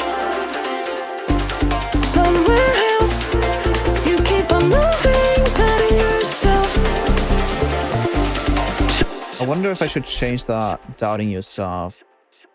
Moving, doubting yourself. Like maybe lower would fit better. Moving, doubting yourself. Moving, moving. Maybe we extend it. We like split the word. Moving, doubting yourself. Oh, and then we do like go up maybe. Moving, doubting yourself. And then I feel like we need to split it up again, like right over here, just so we get a nice little bump. Moving, doubting yourself. Kinda like that. It probably has to happen a little bit earlier. Moving, doubting yourself. Yeah. Choices made. Can't you feel how gravity fades? And then this part I don't quite like. Yes, Affinity, if you remember, I saw your videos on Insta about the... Was it the Girlify rack that you made? I remember that. So the idea is that you fundamentally, you don't have to spend so much time trying to make your own voice sound good. You really just focus on what we producers usually focus on is the lyrics, the melody, and the performance. And you have so much control over that in Synthesizer V. It does take time. But that's also just because we all suck at it, right? Like, this is new software for us to learn. So as soon as you get faster with it, even things like workflow things like, for example, you have this whole section here. You can select that. You can go to modify, insert lyrics. And then you can see how the plus sign or the minus sign works. Plus usually splits a word into 2 syllables. And then you have, I think it's syllables, right? Say you have project, you have pro, inject. Split that up in between 2 notes. You can even do custom pitch changes in general. A minus extends a note, essentially, or a word. It extends it at the end. Stuff like that. And then once you start learning how to get faster with it, and especially how to fight the stupid play cursor, which always just resets your view, there's an option down here where in the settings here, on the bottom, you can change that, I believe. It's, where is it? Follow playhead during playback. Disable that. That thing will cause us so many headaches. Another thing also as well, if you start with clean fresh vocals, go to your main settings here, scroll down to default sing mode in the main settings here, and just disable the vibrato because it just sounds kind of unnatural most of the time. And the AI that does all the pitch bending kind of does it itself anyways. To some degree, so just disable that. Also, takes forever to switch vocal notes on my M1. Yeah, it might just be that the M1 is maybe just a little slow, which it's not. I know it's not. Maybe they have to do some optimizations on Mac. But I'm just running a Ryzen 9 7940 HS, which isn't the craziest CPU. It's a really good one. It's not the craziest though, but yeah, it's pretty quick at re-rendering.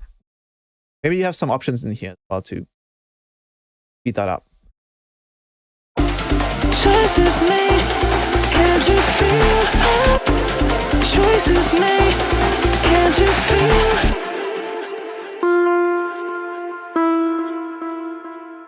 Choices made, choices made, can't you feel?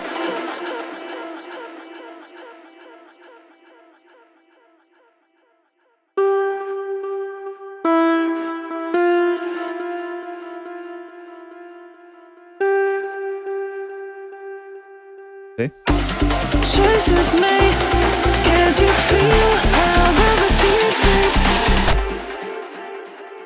I feel like it maybe wants to go really far up. We'll see. Choices made, can't you feel how gravity fits?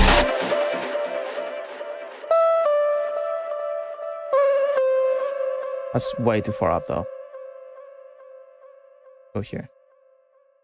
This is the first time I saw a Mac user be jealous of the performance of a Windows laptop. Choices made, can't you feel how gravity fits?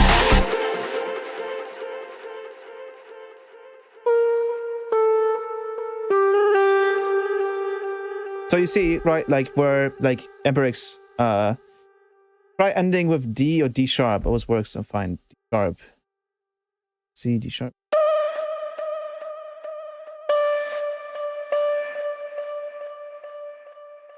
Okay.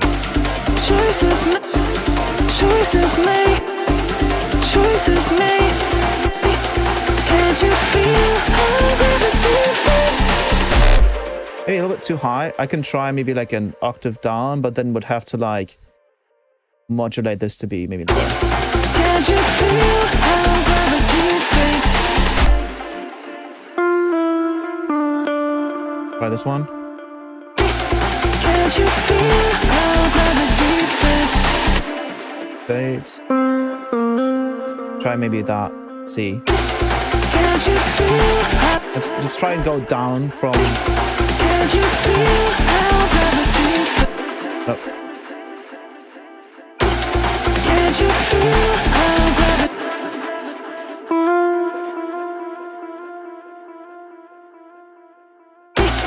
Can't you feel how gravity fits? That actually kind of works. Let's see. In context. Your silhouette in the skies. No gravity to hold me or keep me alive. I'll wait for you or I won't survive. Somewhere else, you keep on moving, doubting yourself. Choices made. Can't you feel how gravity fits? How gravity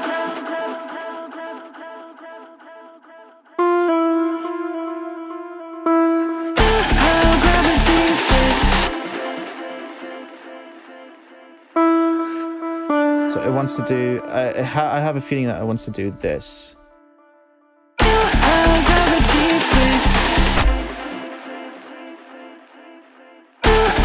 This kind of feels like it could be put on here.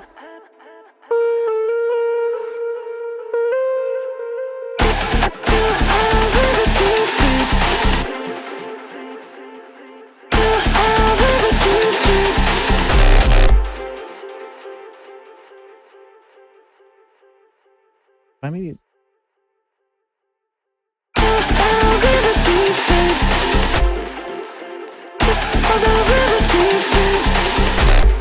that kind of fits a bit better. I'll have to just go by intuition. Hey there, I just joined here. Are those vocals transformed by the vocals flex? Yes. Yes. Yes. It sounds like me and shouldn't sound like me. Yes, it's so it's synthesizer V using Solaria and then going through vocal flex through the smooth male C-pop. Actually, I could probably leave it using the money. Just be wasting space. Yeah, this is the main vocal transformer. Our silhouette in the skies. Our silhouette in the sky. Our silhouette in the skies. No gravity to hold me or Yeah, it's keep nuts. me alive. It's absolutely I'll nuts. wait for you or I won't survive. Somewhere else, you keep on moving, doubting yourself. Choices made. Can't you feel how gravity fits? How gravity, how I'll gravity, do R just to be a bit more dramatic, how gravity fits. and then I'll remove fade. How gravity fits. Feels like it wants to do that. How gravity. Does feel like it wants to go back up here. If you have a autotune after, it's pretty easy to tell which notes work and which don't. How gravity fits.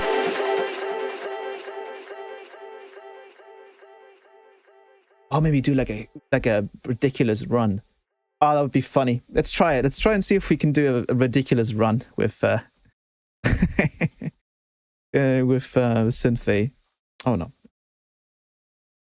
might be able to do it. I mean, it should be. The pitch is pretty accurate. How gravity, how gravity fits. Or like that, maybe. How gravity fits.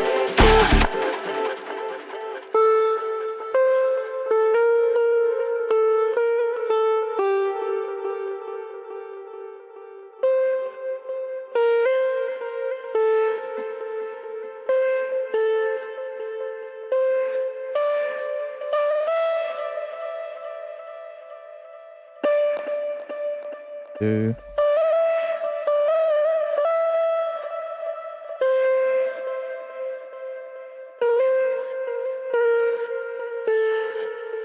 I'm not sure if it's going to work. I'm not even sure if this run is even going to work.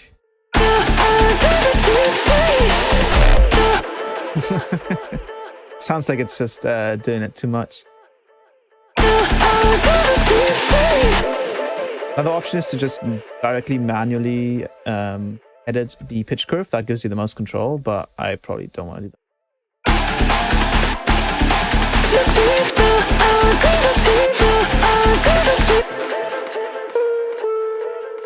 It feels like it wants to do this. How to hide cables and nodes and plug data. You want to probably use the plugin mode, which you access by this button right here. Unless you want to just literally hide them, then you go into the presentation mode. Usually you don't actually want to hide the cables because you want to see where they're going. But yeah, that would be your option.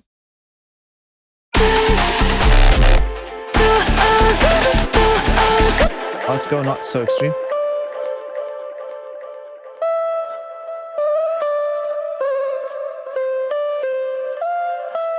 Let's try maybe like a ridiculous.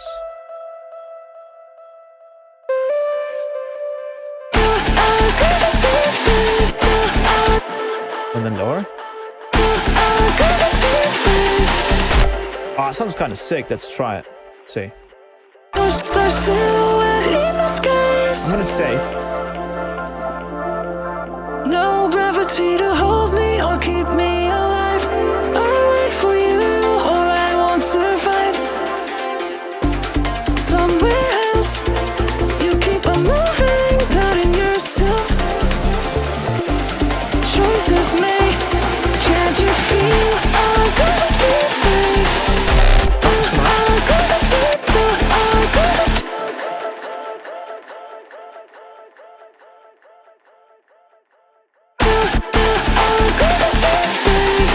It's too high though.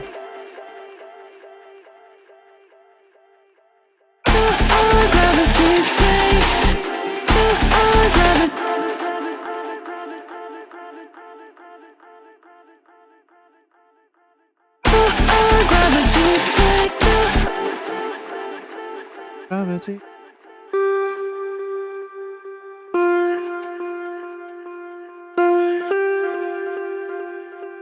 Oh, and then we do down, babe.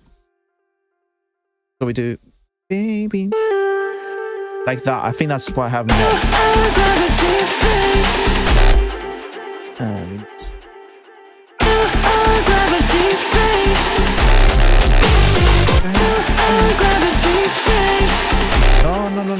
No. I can't extend it though. I think no. Okay. So let me just have it on there. Oh shit. Oh, that was not it.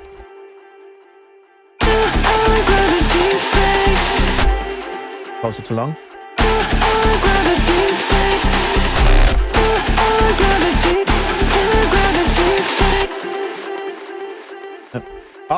That's I think the only part that I have to really hone in on.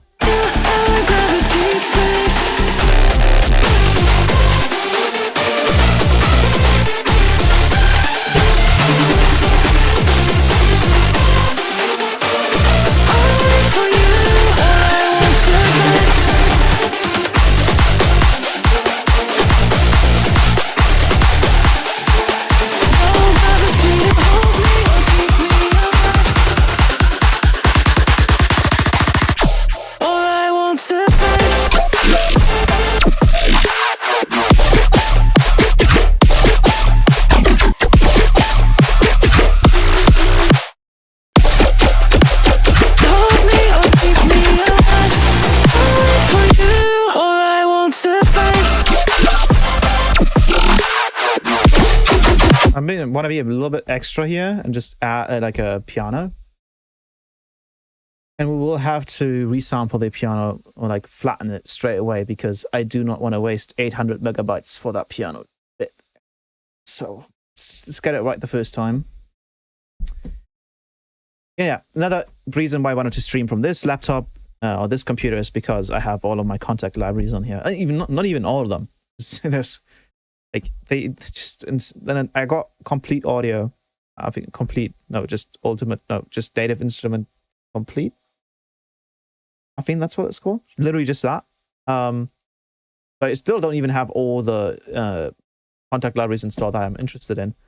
But I do have the majority.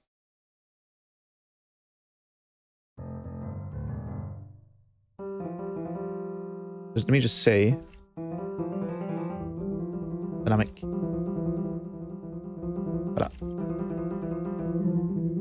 That's it.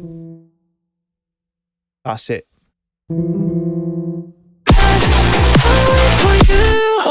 So we are on a C.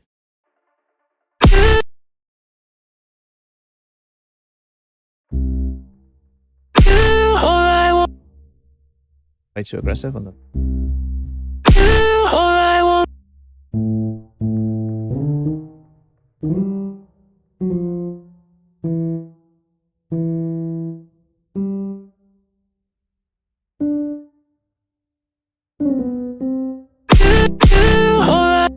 That's way too late.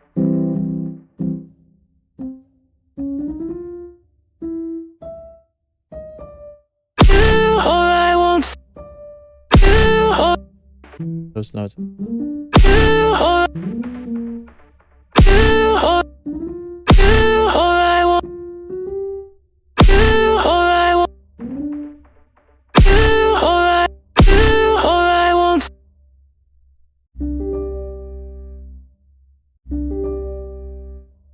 Wait, where's that high note?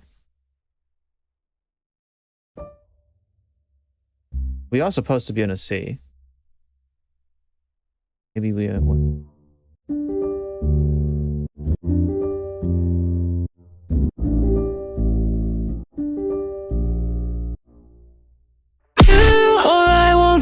I'll take out that note.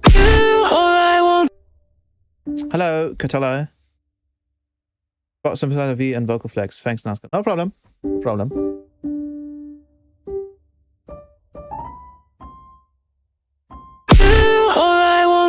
There. I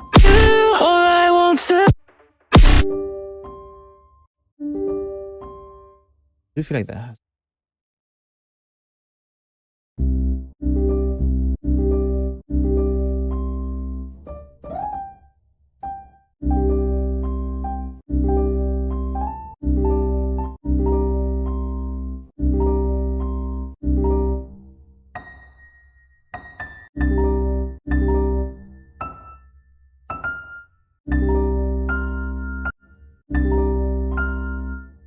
If we can give it a little bit of reverb. Windows vibes.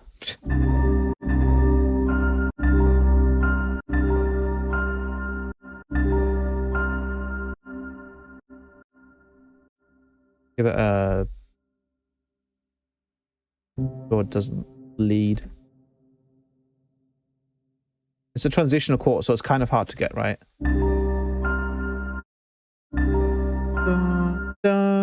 So we'll end there, but I want it to be transitional chord, which are usually harder to get right. Second light. A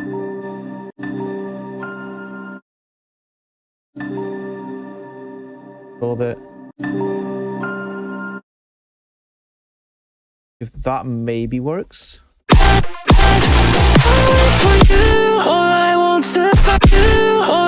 Okay, now it's too much sustain, so maybe it's actually nicer. Yeah, I actually really like it just clean. I'd keep the piano though, just in case. But I do really like that, just being... Your silhouette in the skies. No gravity to hold me or keep me alive. I'll wait for you or I won't survive.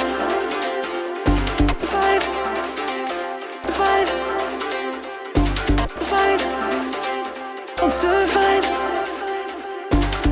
I'll wait for you or I won't survive. Somewhere else, you keep up you or I won't survive. Somewhere else, you keep on moving, doubting So I have this melody. Somewhere else, you keep on moving, doubting yourself. Kind of fits in the background quite nicely.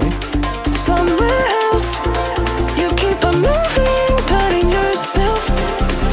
I also feel like maybe the clap that I have here could be in there quite a bit earlier. So we get a bit more sense for them.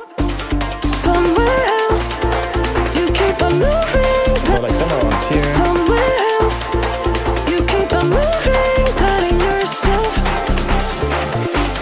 Choices made, can't you feel our gravity fade?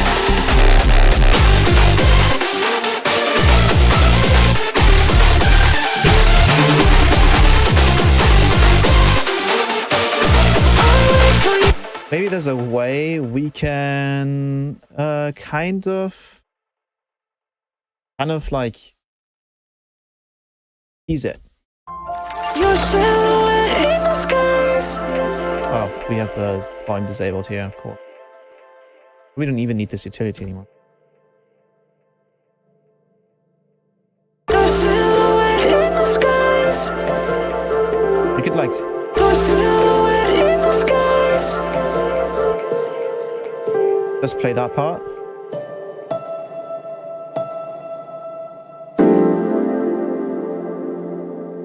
And the other part we play there. Your silhouette in the skies. Your silhouette in the skies. Oh yeah, that's quite nice. No gravity to hold me or keep me alive. I wait for you, alright. Kinda works. Let's remove all the legato. All the notes, yes. And let's go ahead and lower the velocity of the two. Way too strong right now. Oh, that's quite a nice chord. Right. Your silhouette in the skies. Your silhouette in. Your silhouette in the. Your silhouette in the sky. Can't quite hear it there. Maybe the pad is too loud. Your silhouette in the skies. No gravity to hold me or keep me alive. I'll wait for you, alright. Hold me or keep me alive. Hello, Careless Castle. Yes, I've been doing good. How about you? More Botanica. We're not writing Botanica. Your silhouette in the sky. But I do think maybe if we just nudge these things a little bit. Your silhouette in the sky. Like we remove some notes. Your silhouette in the skies. Like we maybe don't need that. Maybe we'll keep that note. We'll do like a.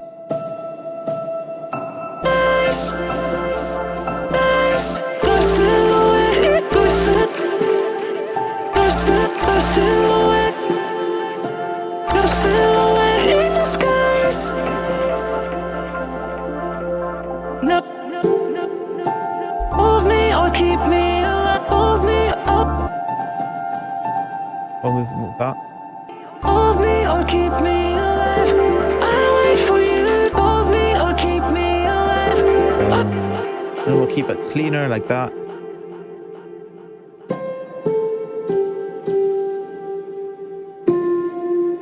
little bit of a.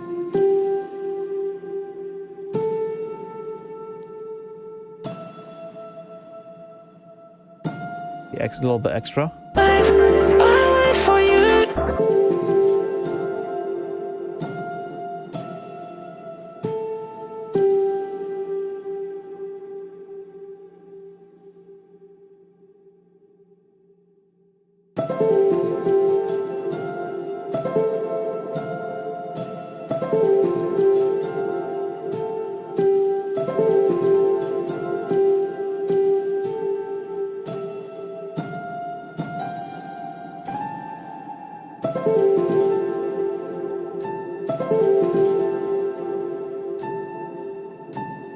Nice.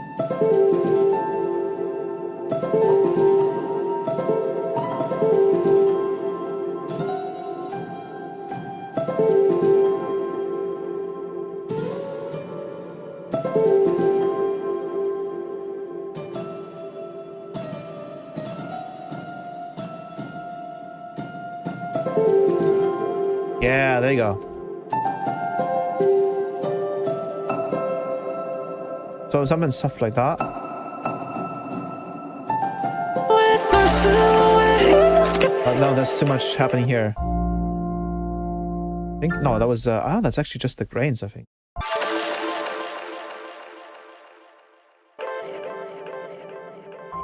Your silhouette in the skies. No gravity to hold me or keep me alive. I wait for you, hold me or keep me up. Want that to like sort of over time kind of slow down a little bit. Yeah.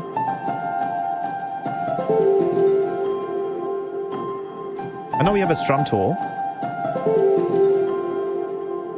but I want to just kind of have it naturally. That's the main tone here, so this needs to be on time.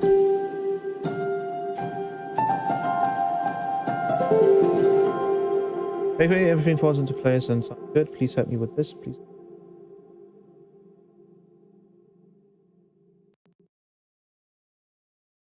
Are you just a fast writer, or did you copy pasta? Or was it just like hyper focused on it and didn't notice you actually taking 10 minutes to write all of these?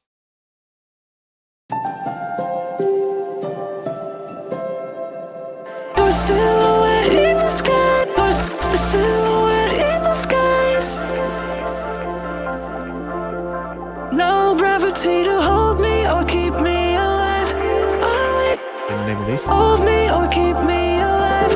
I wait for you, or I will hold me or Wait. Let me take these and just do this. hold me or keep me alive. I wait for you, or I won't survive. Oh, this would be a little more dramatic. I wait for you, or I won't survive. Yeah, like that. Just You, or I won't survive. Somewhere else, you keep on moving, doubting yourself. Choices made, can't you feel? let me actually get into that real quick. So, how do you place the sounds in the mix so that the bass and other lines sound good and don't go overboard? Are there any racks that can be placed in the main line and completely isolate the sounds? You know what I do? I don't have a good bass sound, and the sounds still don't fall into place. Some sounds not good around, or the delay and reverb sound. It's messed up. How can I start a project like you and not want the sound? Finish it.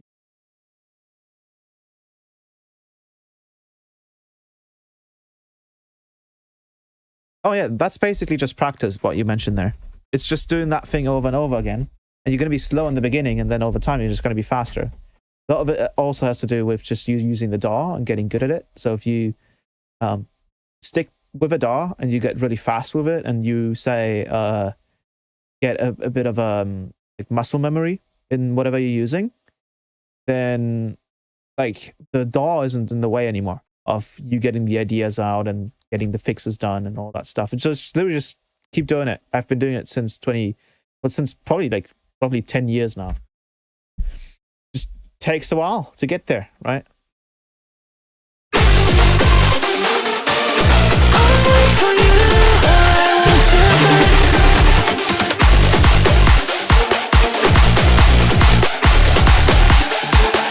No gravity to hold me or keep me alive. Or I won't survive.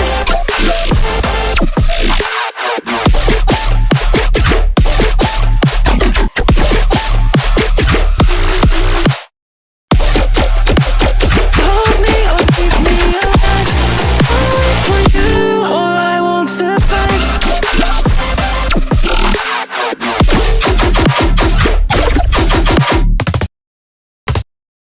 No. All it took was just deleting 2 channels for Ableton to crash. Are you kidding me? Wild.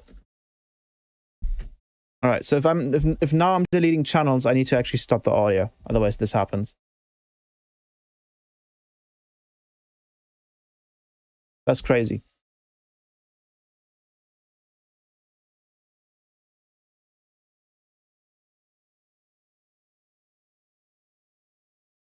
Or was it since I dragged in the contact piano that it started doing this?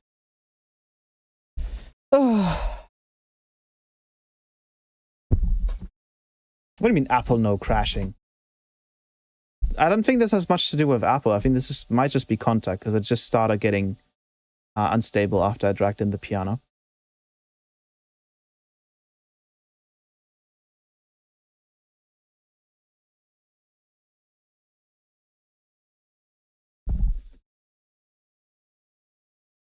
Might be my CPU that might be open. Or maybe it's actually RAM. It could be RAM. We are filling up quite a bit. It gets a bit overwhelmed because it's trying to lead.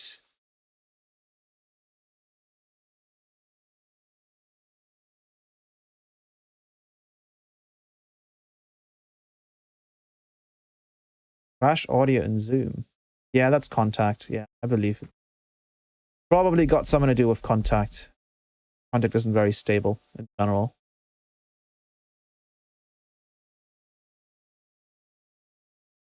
Still have the file.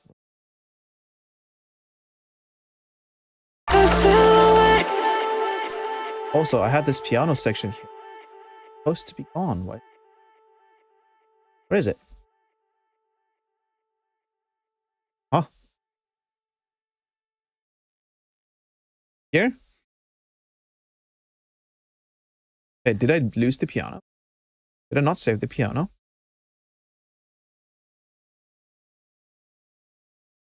You know what? Fine. It was crashing my shit anyway, so whatever. Didn't really need it anyway. Hold me or keep me alive. Native Instruments, fix your shit.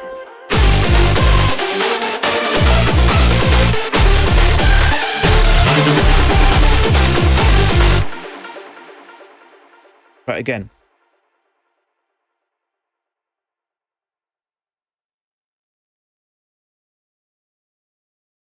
Okay, no, it wasn't contact actually. Damn. Did I just find a bug? Oh wait, this might be a bug. I actually tried this. Let me try something real quick. That might be interesting. Maybe that's a thing. If I load up say an instance of a comp and mute the channel and then delete it? No. Okay, never mind. That would have been too easy, wouldn't have been.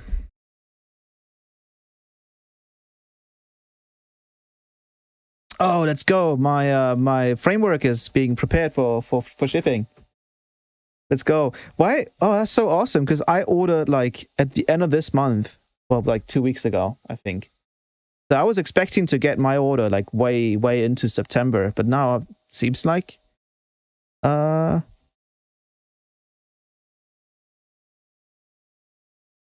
it'll still take up to 20 days, never mind.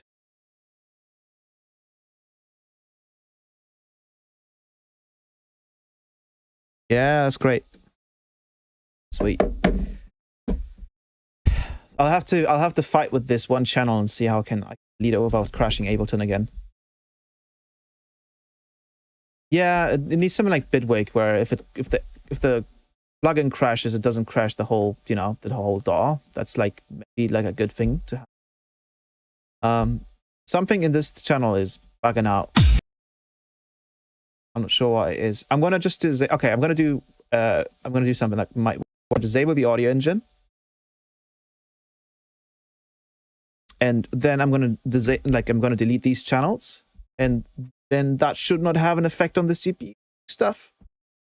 Hopefully, nope. Still, oh, why is it still crash? That's wild.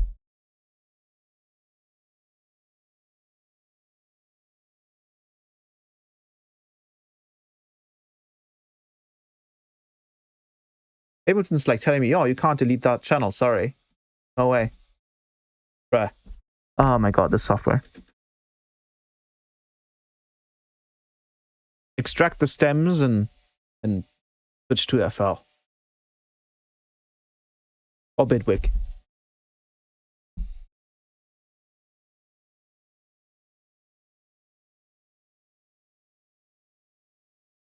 Actually, I could probably restart, but I don't think that's gonna help. Restarting the computer won't help.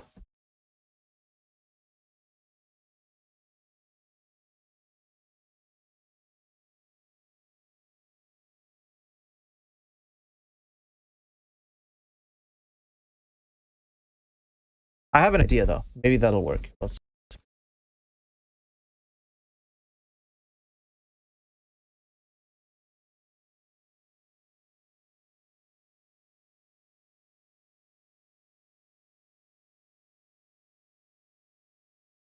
All right, let's see if I can do. Maybe can. So even disabling the audio engine didn't help. So let me check if maybe just getting rid of plug data could be it. I'm gonna delete plug data itself. It can do that. I'm gonna delete vclip. It can do that. Now I'm gonna delete audio channel 23. Can it do that? It can do that. Can I delete this channel as well? Yes. Okay. So maybe actually, you know what? If that was plug data, I'm gonna do something here. I'm gonna save this as a separate project because that might be a replicatable bug, reproducible bug that I can then send the developer to fix. I got more crashes back then in FL than in Ableton now. Reaper stables. Oh yeah.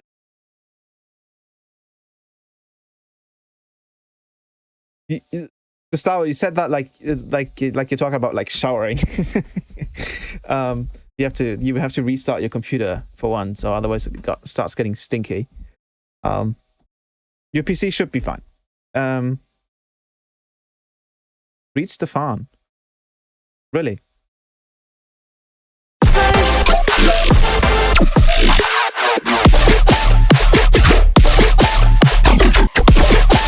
Let me just clean up some of these audio channels because they are unnecessary. So before I move on to this section,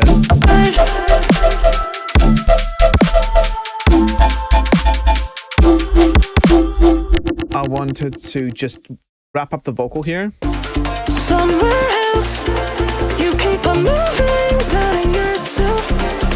Also, I'm gonna drag a synthesizer of the vocal channel. That just makes sense to do. Somewhere else. Same for the resampled bits, which I will later on, I guess, just have as side. A silhouette in the skies. No gravity to hold me or keep me alive. I'll wait for you, alright. This is still the old pattern.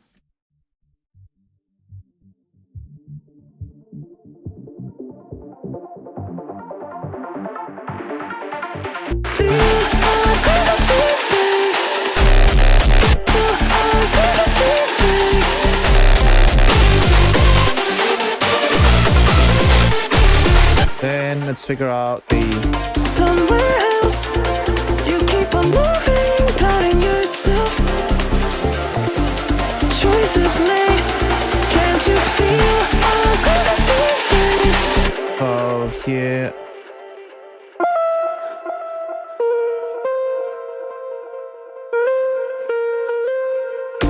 Somewhere else. Choices made. I like that.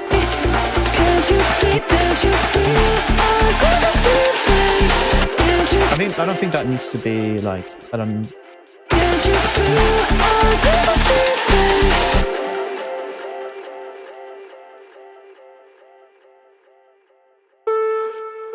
I do feel like I want something like this. Where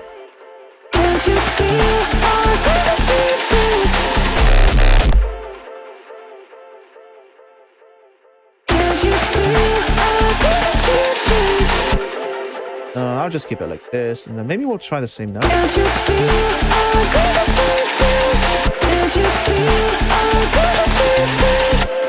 Usually you could end it on the root note, but I don't think that works quite well. Can't you feel? Oh, this could all be an octave lower though. Can't you feel our gravity fade?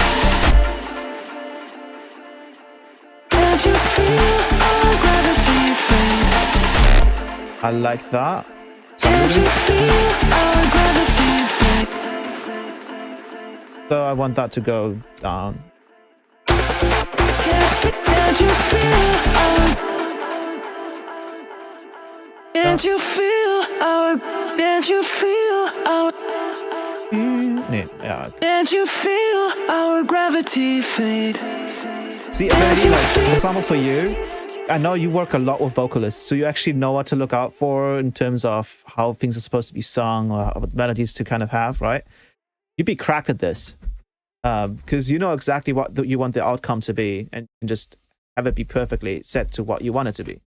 Can't you feel our gravity fade? Can't you feel our gravity fade? Can't you feel our gravity? Feel our, can't you feel our gravity fade? Can't you feel our gravity fade? Can't you feel our gravity fade? Maybe up here. Try that. Can't you feel our gravity? Not.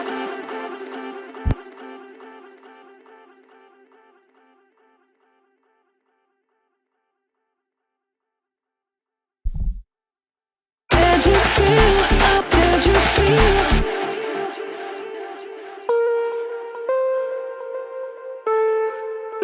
Does that Can't you feel our? work? Oh, kinda works. Can't you feel our gravity? So I don't know if that feels a little bit too unnatural. Can't you feel our? Oh, that's Can't good. you feel our? And it does feel like it wants to go.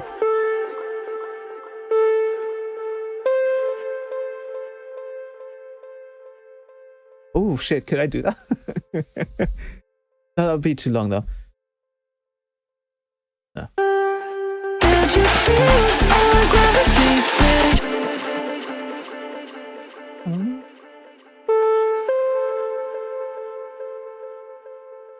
Can't you feel our gravity fade? Can't you feel our?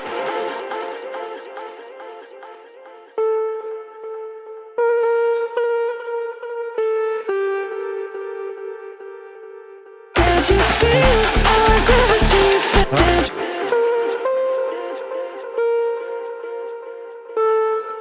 Ah, Can't that's you it. feel our gravity fade? Can't you feel?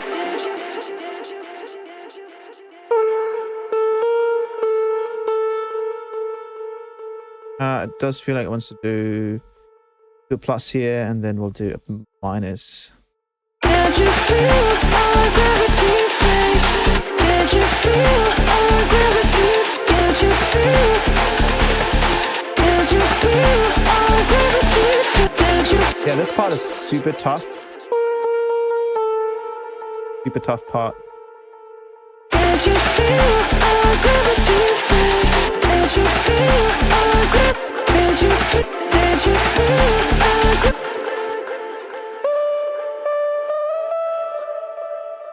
Really tough part. Can't you feel our gravity fade? Can't you feel our gravity fade? Can't you feel? This take is not that good. Different take. Can't you feel our gravity fade? Try maybe this one. Can't you feel our gravity? Can't you feel our gravity? Yeah. What you sent me, yeah. Keep it on down low, but this.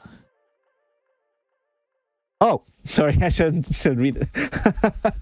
I'm like reading out the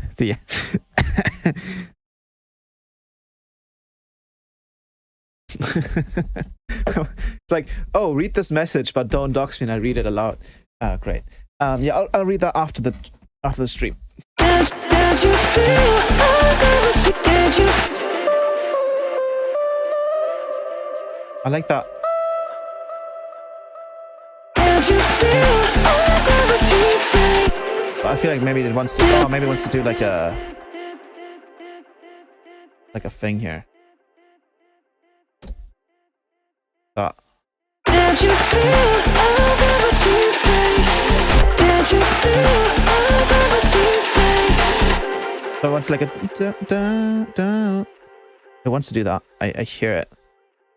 Hear it. Can't you feel our gravity fade? Ooh, okay. I think that's it. I think that's it. I think we got it. Your silhouette in the skies. No gravity to hold me or keep me alive. I'll wait for you or I won't survive. Somewhere else, you keep on moving, doubting yourself. Choices made. Can't you feel our gravity fade? Yeah, I can.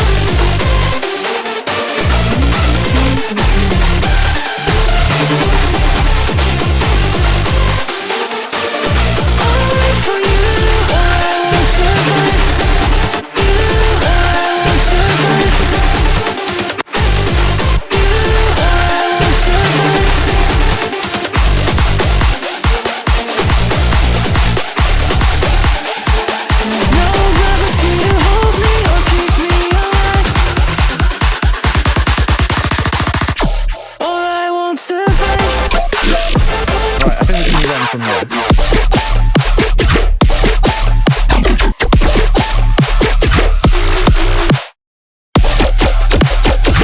Oh, maybe this. I like this, but maybe you could actually pitch. So like we could do a. Oh, it's already pitching actually.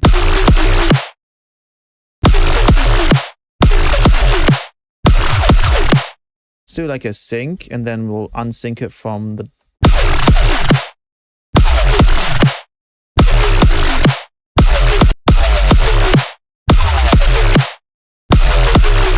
Oh yeah, I kind of like that. Let's see if we can.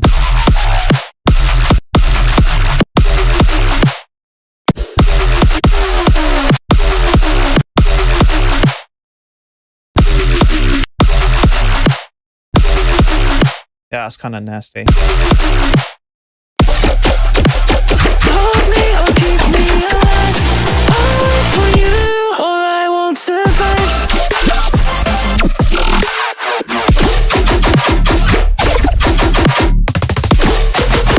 Have an empty space here. Right here. And I don't know what to put there. It's completely empty, so it could be anything. Maybe some part of the vocal. Like some part of it. Who knows?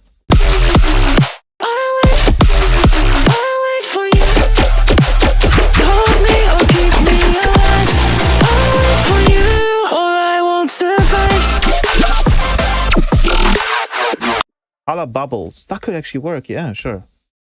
Let's try some like sound design thing. That may have to be outside of the drop though, because that uses a bunch of post processing, and if we wanted it to be clean, do a D note. And let's do it with Serum.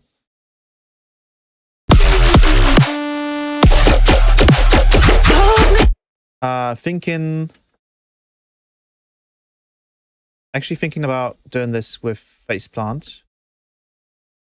And then we could do like the granular. That would be good for that.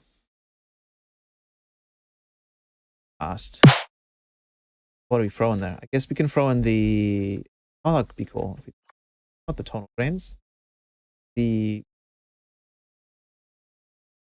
What is it? 27? Spectral melodies. Then let's do LFO. Again through that.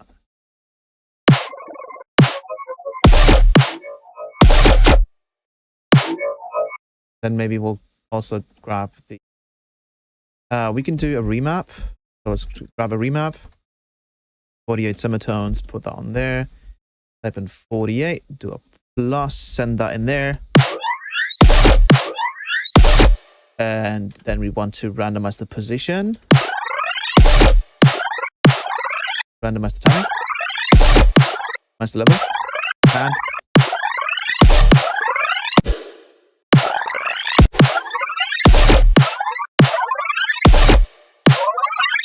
almost like a what's it called, like a riser type thing, like a charger.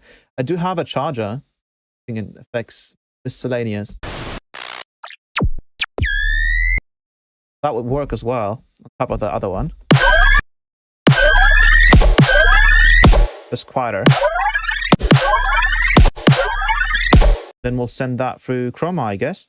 Is there a way to use the faceplant sampler like a one-shot to make melodies, but without changing the speed? Sadly, there's no stretch algorithm currently, but you could use the granular to do that.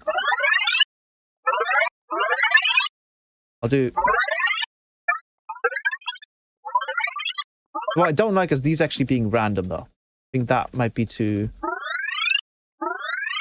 So I want to... Well, that's the only way we can randomize.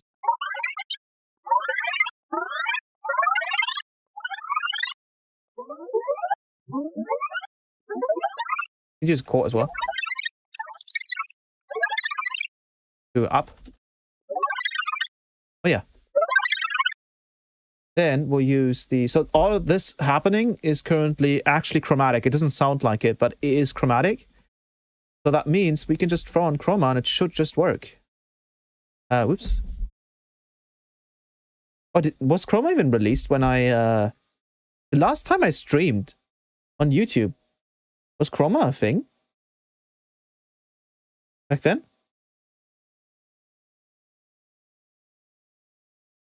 Didn't Chroma release this year?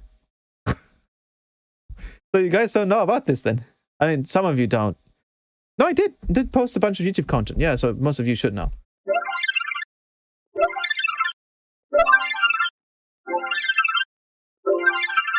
I don't think I did a live stream though. That's what I'm saying. Is I didn't do a live stream on... Like the videos I started popping up 5 months ago. See? 5 months ago, but the last live stream was actually 9 months ago. So this is the first... Okay, well, Chroma. Okay, let me explain what Chroma is. Yeah, Shouke is on YouTube. But yeah, this is a chromatic... It's a chromatic sort of half spectral not frequency quantizer. So say you take a frequency at, you know, E4, for example, but you have let's do no, there's no E sharp, F sharp, and you have only the white note selected, so that would be C major. Then Chroma will selectively filter out all of the frequencies that would be off key on an off key region, and then pitch them up or down by one semitone to bring them back into key. Sort of a smart quantizer, frequency quantizer. In that regard, it's not like pitch map where you can actually auto-tune stuff, but it is real time for the most part if you use the zero latency mode or high quality mode, which makes it a little bit high quality. Are you back with consistent streams? Maybe, we'll see. So far, this is running great. Like, besides the first 2 times I tried to launch this live stream, it's been solid, right? But the only thing I'm not liking about this is the fact that it's random, like the position is random. I guess we could do that, though. And then let's see if we can... We could do...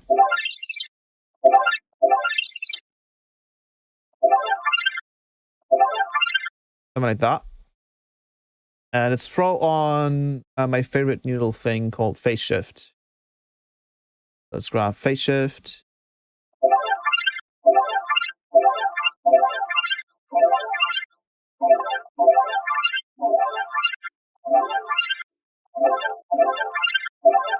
Actually, this is just a bunch of sine waves, so it might be difficult.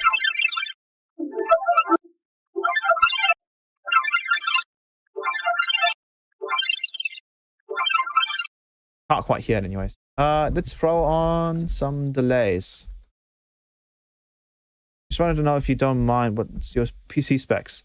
Well, my current PC specs are a Ryzen 9 7940HS, 16 gigabytes of RAM, which was a bad choice, as you can see, and 500, like half a terabyte SSD, but then 2 terabytes external. An eGPU with a 4090, which is for like Blender and all that kind of stuff, video rendering.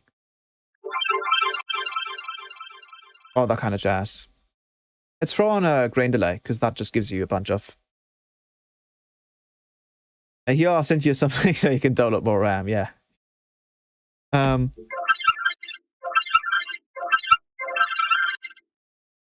That. Then maybe we'll actually apply like an auto pan at the end, just so we can get some more rhythmic sort of...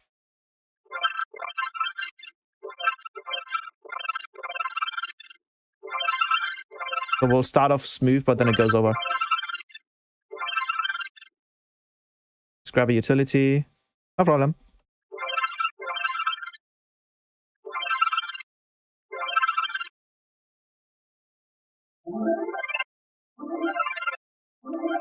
So this is not fast enough. Go.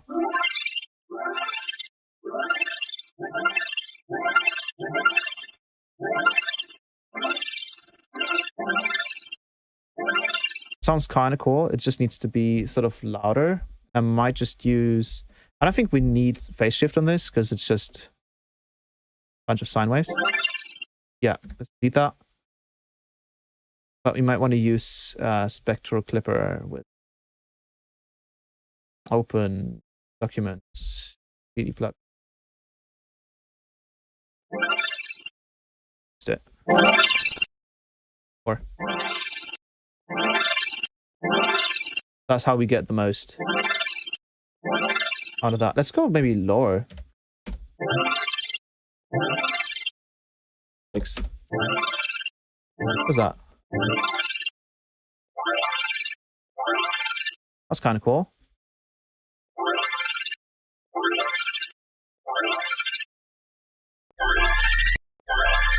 Let's see if chroma would even work on this sine charge. I don't think it's necessary, but we'll see.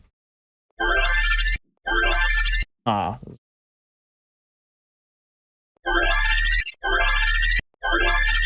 So then probably throw up these guys and then maybe throw a spectral gate on this. This one's a bit dirty, but it might work.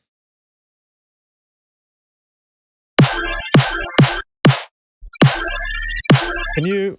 Yeah. And the other way.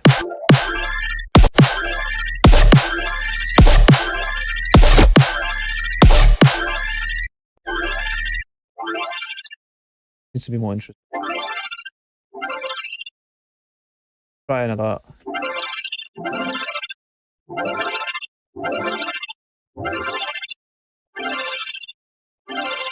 Try maybe some.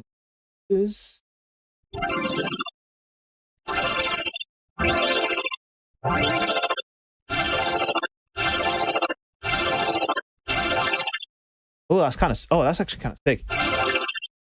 Oh.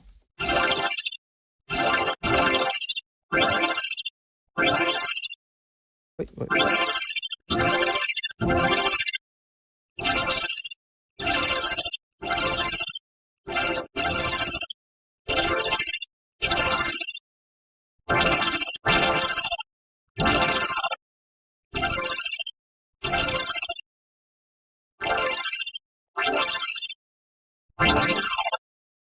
Oh, whoa. That's kind of sick.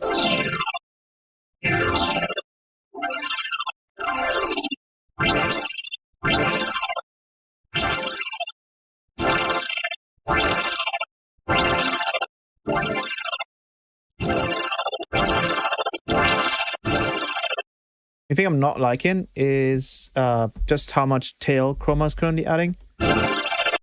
I might just add spectral mask after this, just to clean it up. 64 faceplant. That is. So one of the cool parts about all the plug data patches I've been doing is that I was able to implement auto sleeping for them, meaning that they don't use CPU when there's no audio going through it, which is an immense help when you use a lot of these in a project, because they're all FFT plugins, right? Or patches in that sense. So it's kind of important to have these be as efficient as they can possibly be.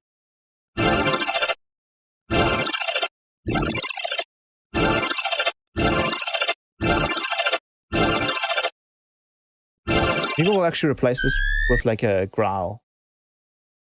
That might work better. Let's copy chroma and plucked out effects. We can throw it on there, and that should do a decent job at converting anything.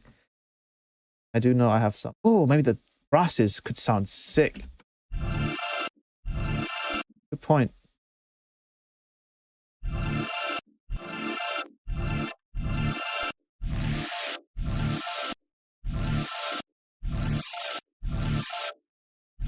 Why is it cut out so early?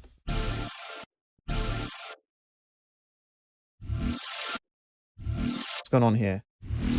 Oh, wait, it's taken in the wrong channel. 65.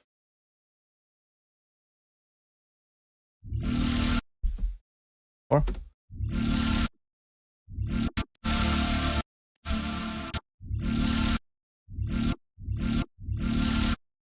then I do feel like both want to have. I do feel like that wants to have.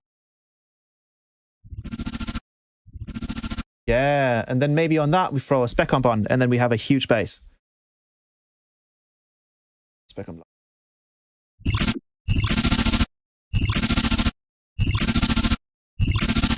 Okay, so we're artifacts in the beginning.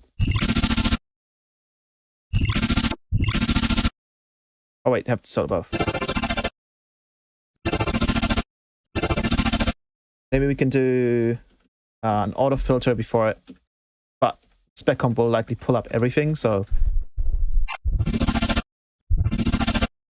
we'll have to lower the. Okay, there we go. 5. Oh, we don't need the auto panning. The utility here.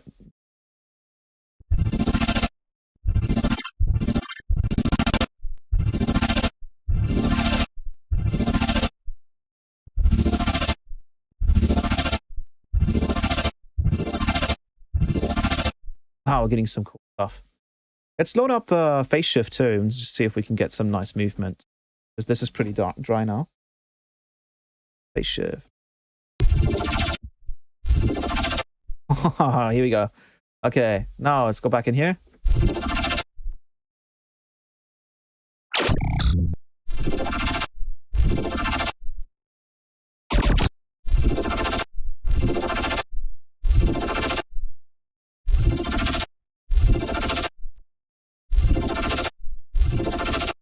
It needs to be considerably more louder.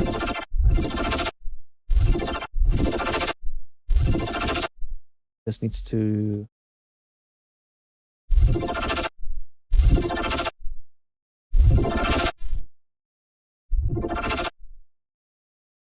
load up a spec. We're using a lot of latency here. We could probably just do stream still running.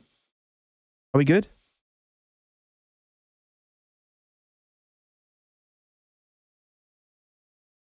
Or is the stream? Oh, we're back. Okay, nice. Oh, so this is kind of bulletproof. Amazing. Great stuff. I will load up regular spec comp so I don't have to waste even more latency. What I'll do from here to here, and then we'll do a little bit more release.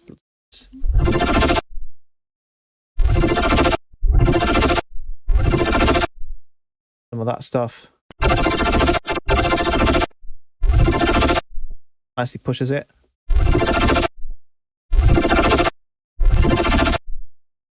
I also want to try and if we can just literally add a sine wave.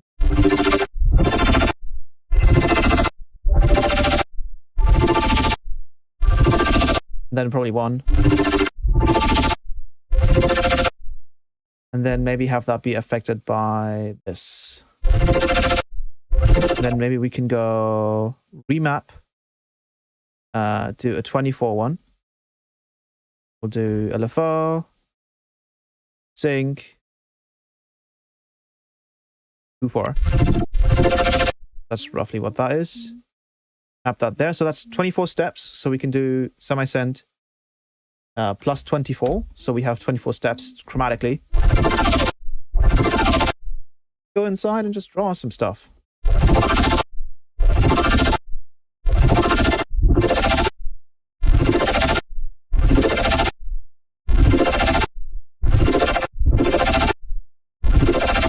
I'm just primarily hearing that, right?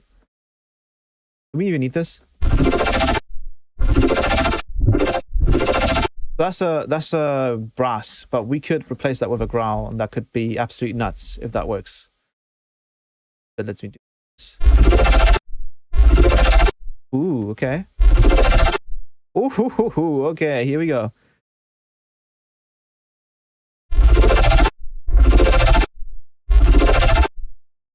You can really hear the sub now. It does sound quite samey, probably because of this layer.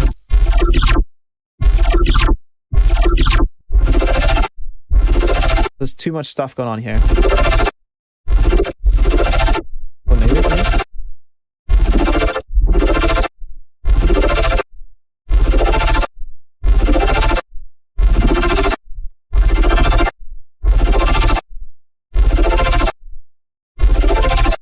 Oh, here we go.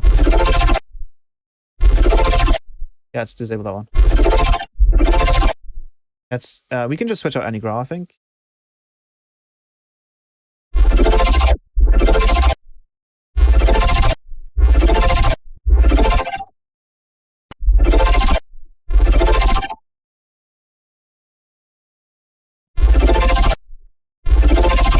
We could also actually, without the auto pen, we could actually try doing a spectral mask from the growl one. So we do 65 growl, and then we use that to do spectral mask.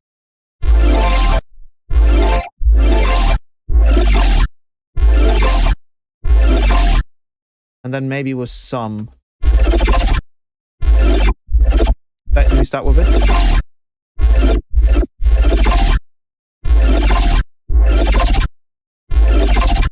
Like that, and now whatever we throw in should be pretty clear, but without like less of that.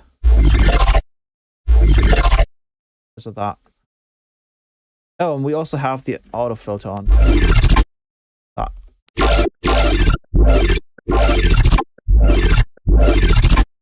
also has an effect on it. Then a mosquito. Wenn es einer ist, dann bitte. Brauchen die echt nicht.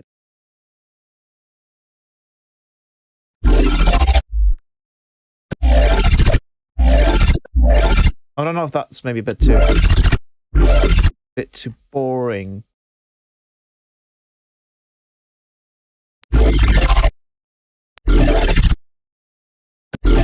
Oh, that's kind of. Try reverse. Okay, never mind.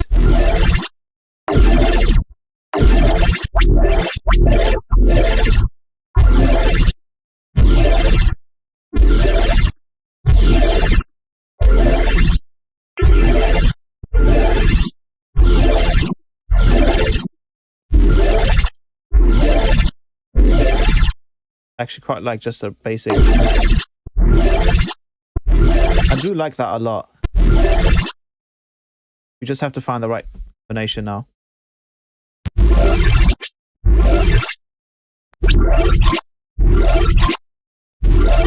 Okay, that's kind of fire. So, because this is a lot of processing, I do want to simplify this quite a bit.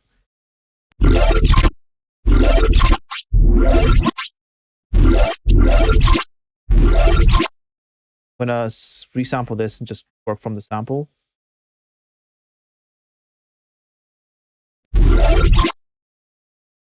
Now we can just delete this probe and save on all the CPU. Hold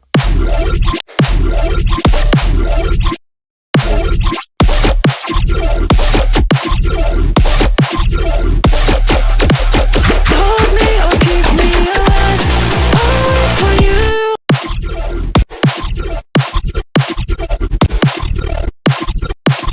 Put it to Hertz mode.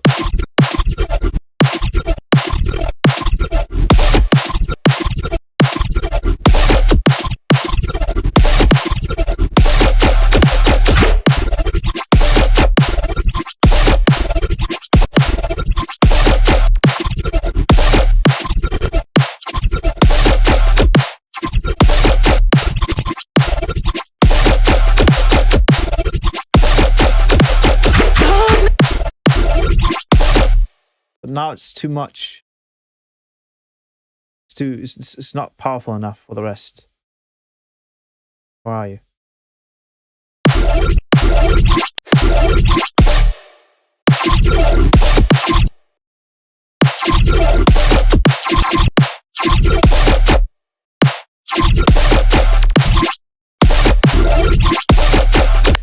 Mission of the channel.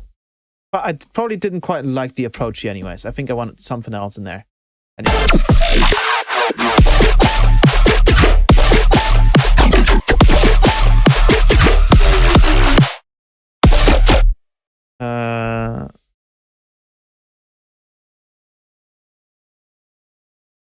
Yes, I'm saving the project.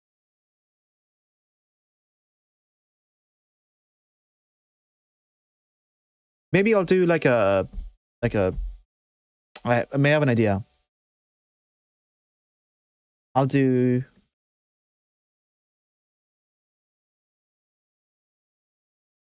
grab one of the older. Oh, that's cool. I like that.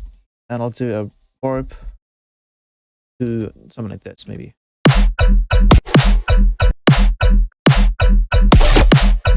And then we'll switch out the last one.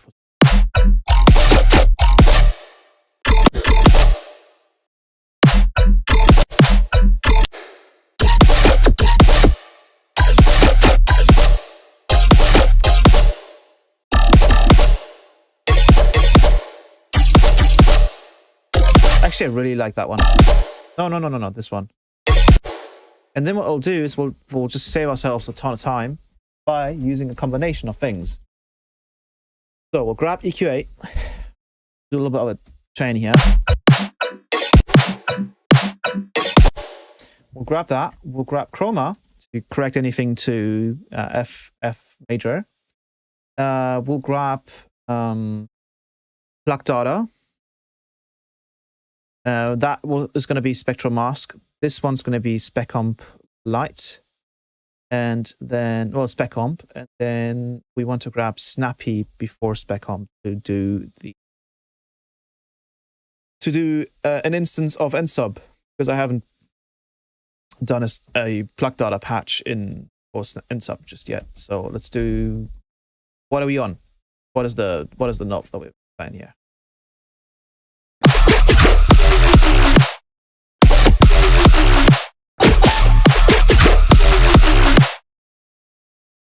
Are we playing an F?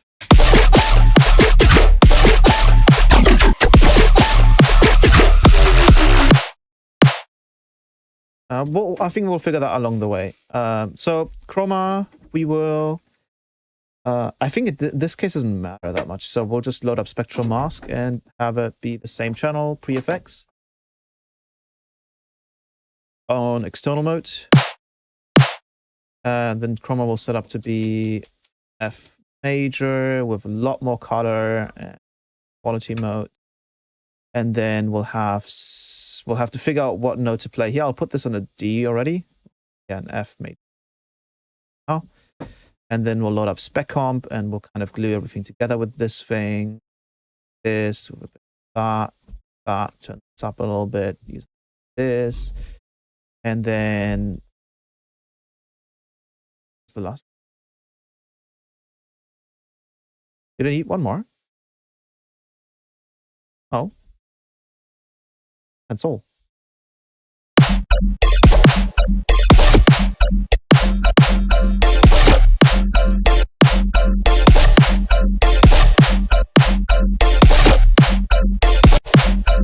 Not on the sub.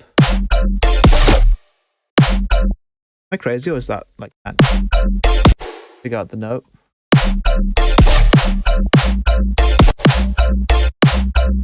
Oh, that's good. I like that. Let's make that a parallel process and distort the sub.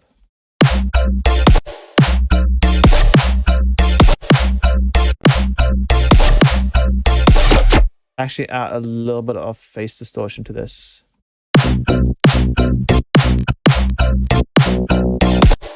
That's like C note. Yeah, I want to play the C note.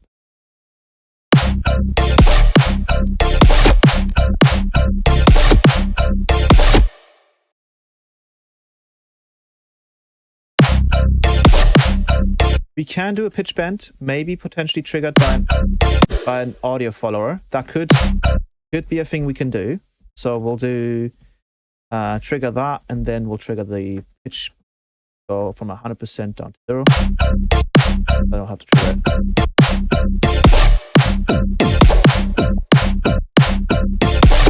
Then if we wanted it to distort together, we'd lower the clip and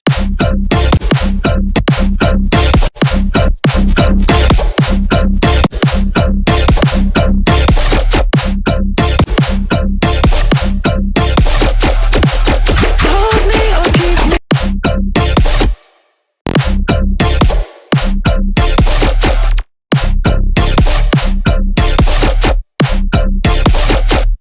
so now what we could do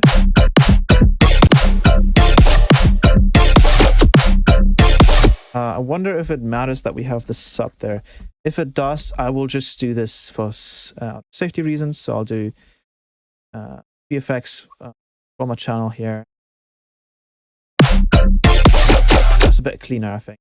Now we could go in and just like literally repitch this to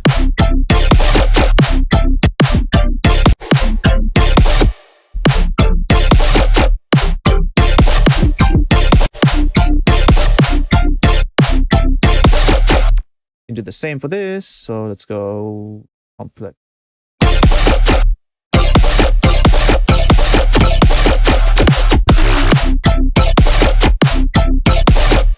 Now we could also go in and replace this. Thank you, Daikel.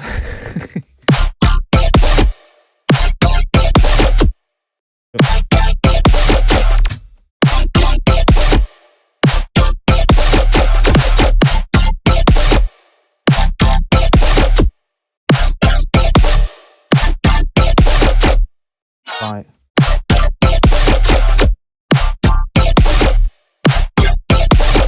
Whoa, whoa, whoa, whoa, whoa. Is that...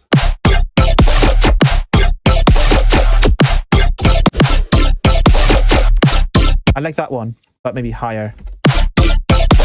Yeah, it's kind of sick. Oh, and then maybe we add like a tiny bit of a delay with a reverb, so we get like a really nice delay tail.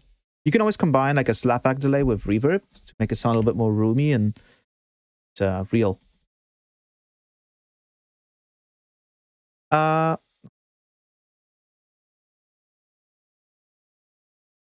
So we'll turn that down, and then we'll use Valhalla Room. Oh no, turn that down.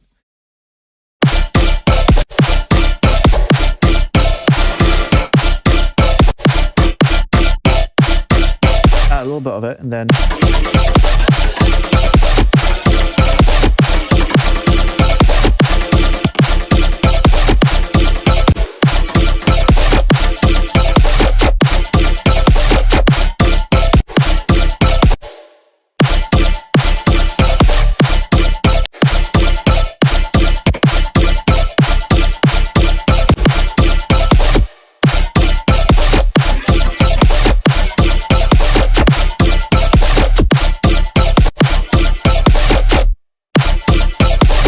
obviously we want to make sure it's entirely like out a little bit here.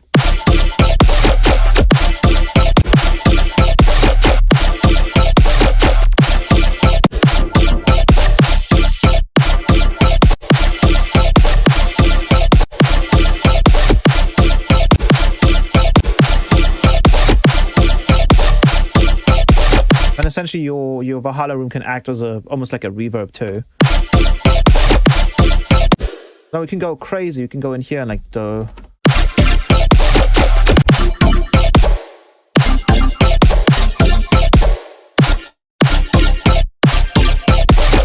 I actually want to replace that one now. Replace it.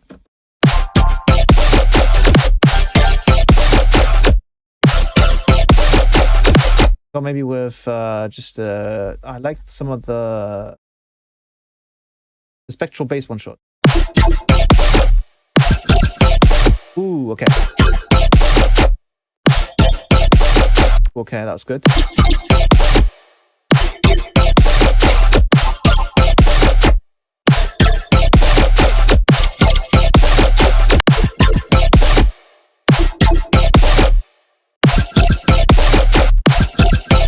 like that one.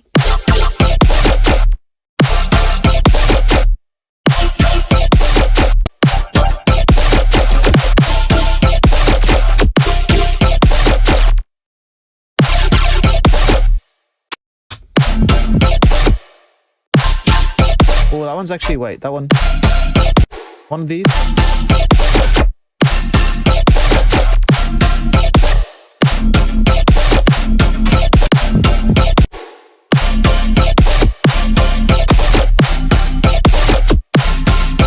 It sounds sick, but they don't quite have that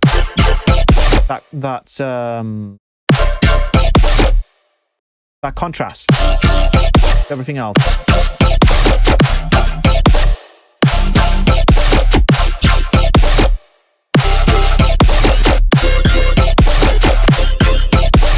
I want something with contrast rather than just being like another big bass. So I think I'm gonna go with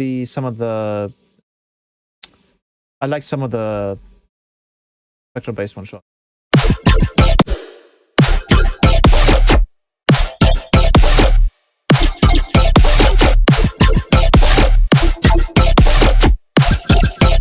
Really like this one. And maybe we can adjust the pitch.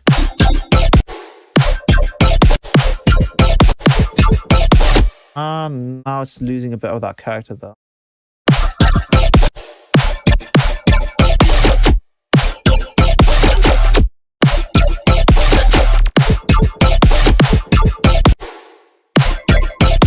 Okay, that one's kind of cool. Wasn't that the one that I just used?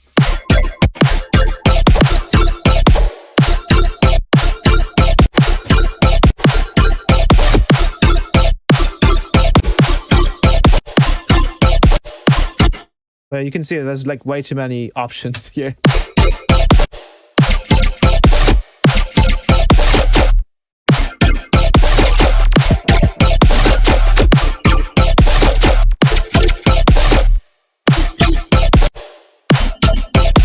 Yeah, I like that one as well.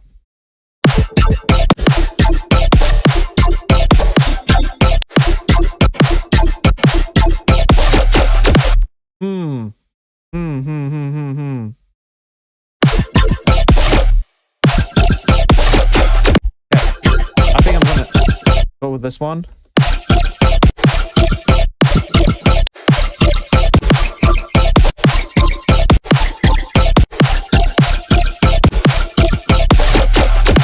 I kind of like that one.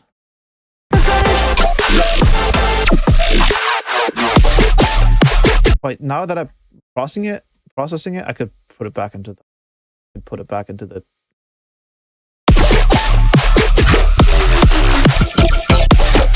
I can. Just this needs to be quieter.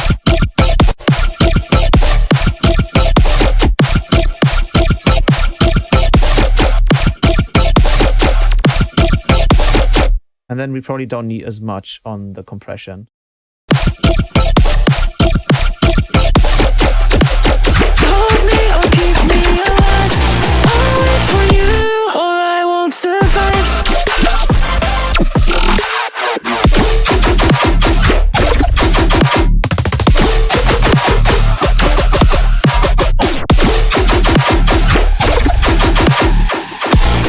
I'll wait for you or I won't survive.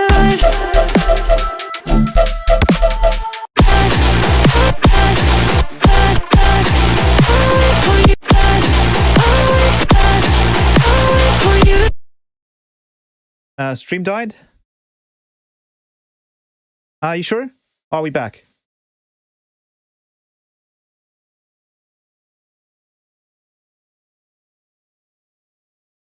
We back. Wait, we back and now we died again?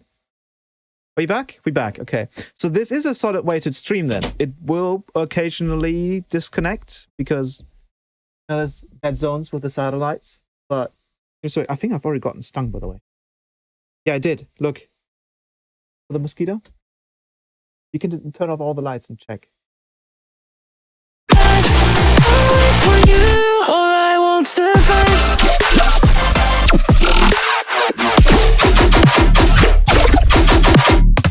You could also add another layer to this section. Like just a ground layer.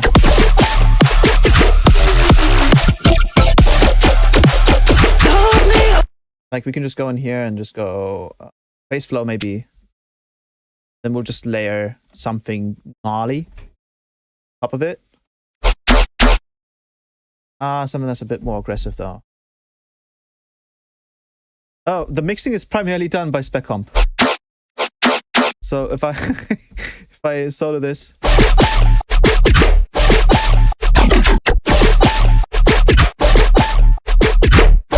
Yeah, some songs are louder, some are quieter. Then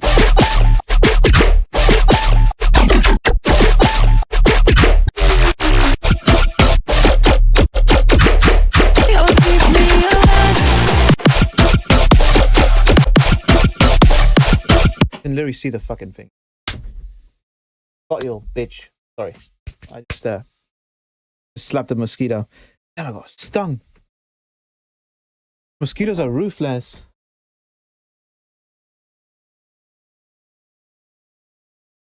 I bet that wasn't even the...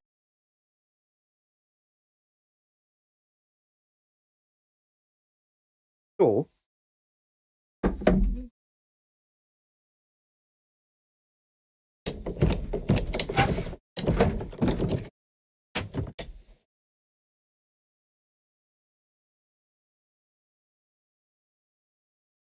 Seconds. That bias, not good. But yeah.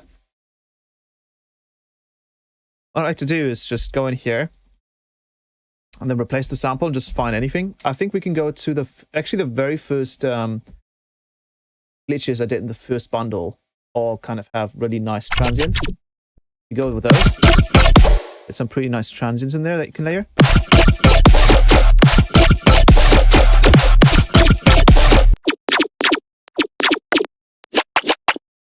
Go back in here and go place. Nice. Bit shorter even. That.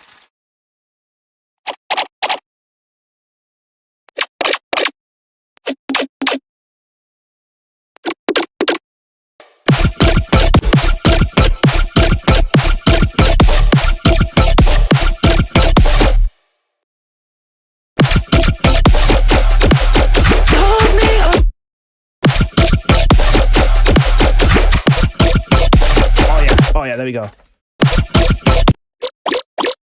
Just one up. One.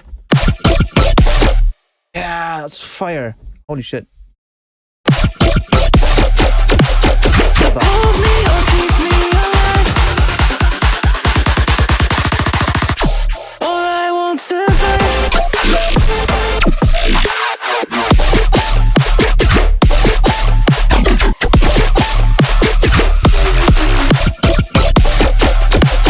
Hold me or keep me alive, I'll wait for you, or I won't survive. Where did you get that bundle with the glitches? It's from my Patreon.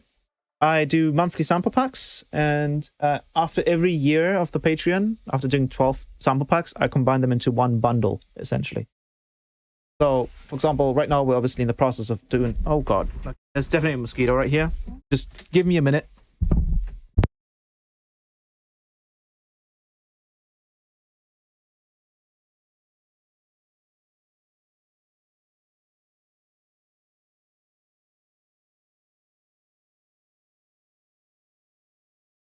Give me 5 minutes. I need to find this mosquito and kill it.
Alrighty.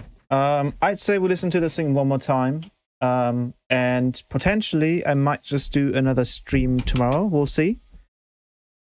But this was more so just a technical stream trying to test the waters, whether this was actually doable with no, I did not kill the mosquito, and that's the issue. I need to eat now, and then I need to spend the rest of the evening or night finding this mosquito before I go to sleep. Because I will not be able to sleep if this mosquito is still in the room, alive.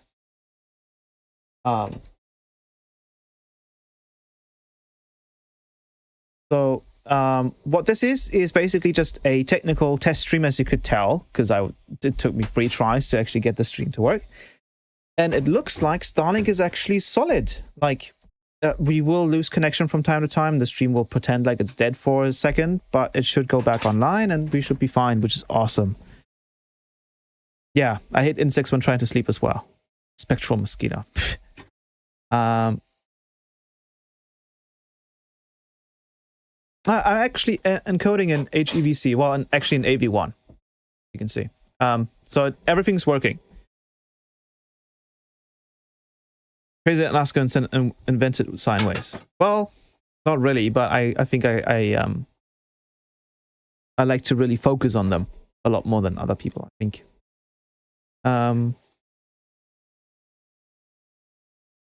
It's still using VP9 codec. Yeah, I guess YouTube hasn't really switched to AV1 yet. Or maybe it's for live stream specifically that it doesn't quite work.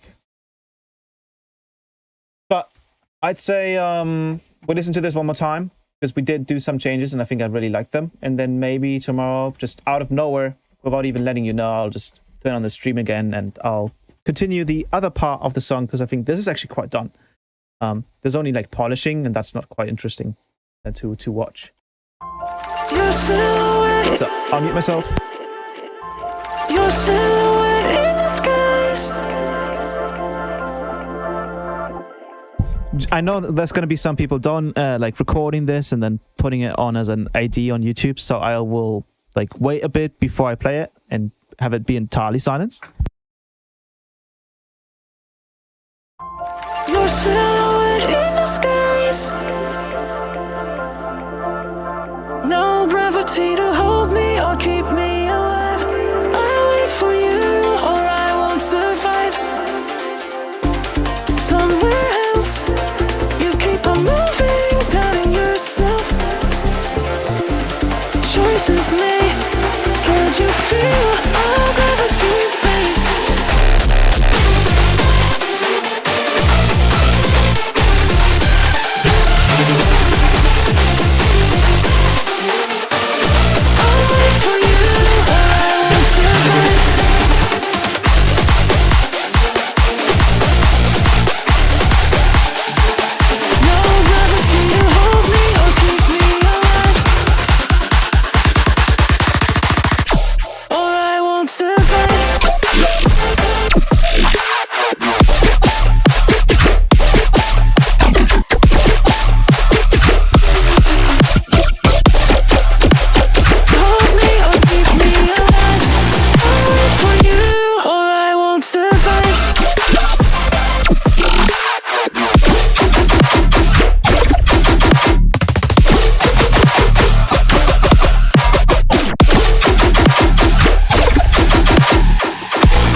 I even did the fade out for you.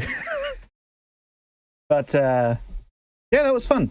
Looks like I can actually stream from this laptop over Starlink without the YouTube stream actually crashing, which is kind of cool. I don't think this used to be like possible on YouTube for a while.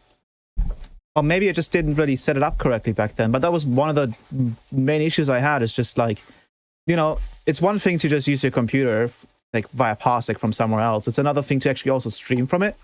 quite a bit annoying. But this seems to work pretty well. Because here I'm having the lowest latency, which is still really high because I'm using all of these Spectral plugins. But adding *6 latency on top of that would just be a nightmare. This works great. Yeah, I think maybe tomorrow. This is not a promise, but maybe tomorrow, just randomly, I'll turn on the screen stream again, and we'll continue this because I actually do want to kind of finish it. I've been having a lot of fun on this track and just seeing, just the amount of usability for the sample packs and the tools and stuff. Basically using all of those things in this project, and it sounds pretty cool. Really excited for any future tracks that I'm going to make as well, and also Synthesizer V and Vocal Flex. It's absolutely insane what you can do with it. Anyways, it was fun hanging around, producing a little bit. Maybe tomorrow again I'll be on. We'll see. And I won't be announcing anything just yet because usually, once again, this is kind of just like a just for fun stream. I don't know if I will even keep up the VOD. I will probably just keep it up for a day and then we'll see how it goes. But hopefully was able to inspire you guys, maybe to make some music yourself, and maybe check out Synthesizer V and Vocal Flex, because I think it's a great tool for independent musicians or artists, really. But yes, you guys have a great rest of your night. I'll try and catch this mosquito, and I'll see you guys probably soon again.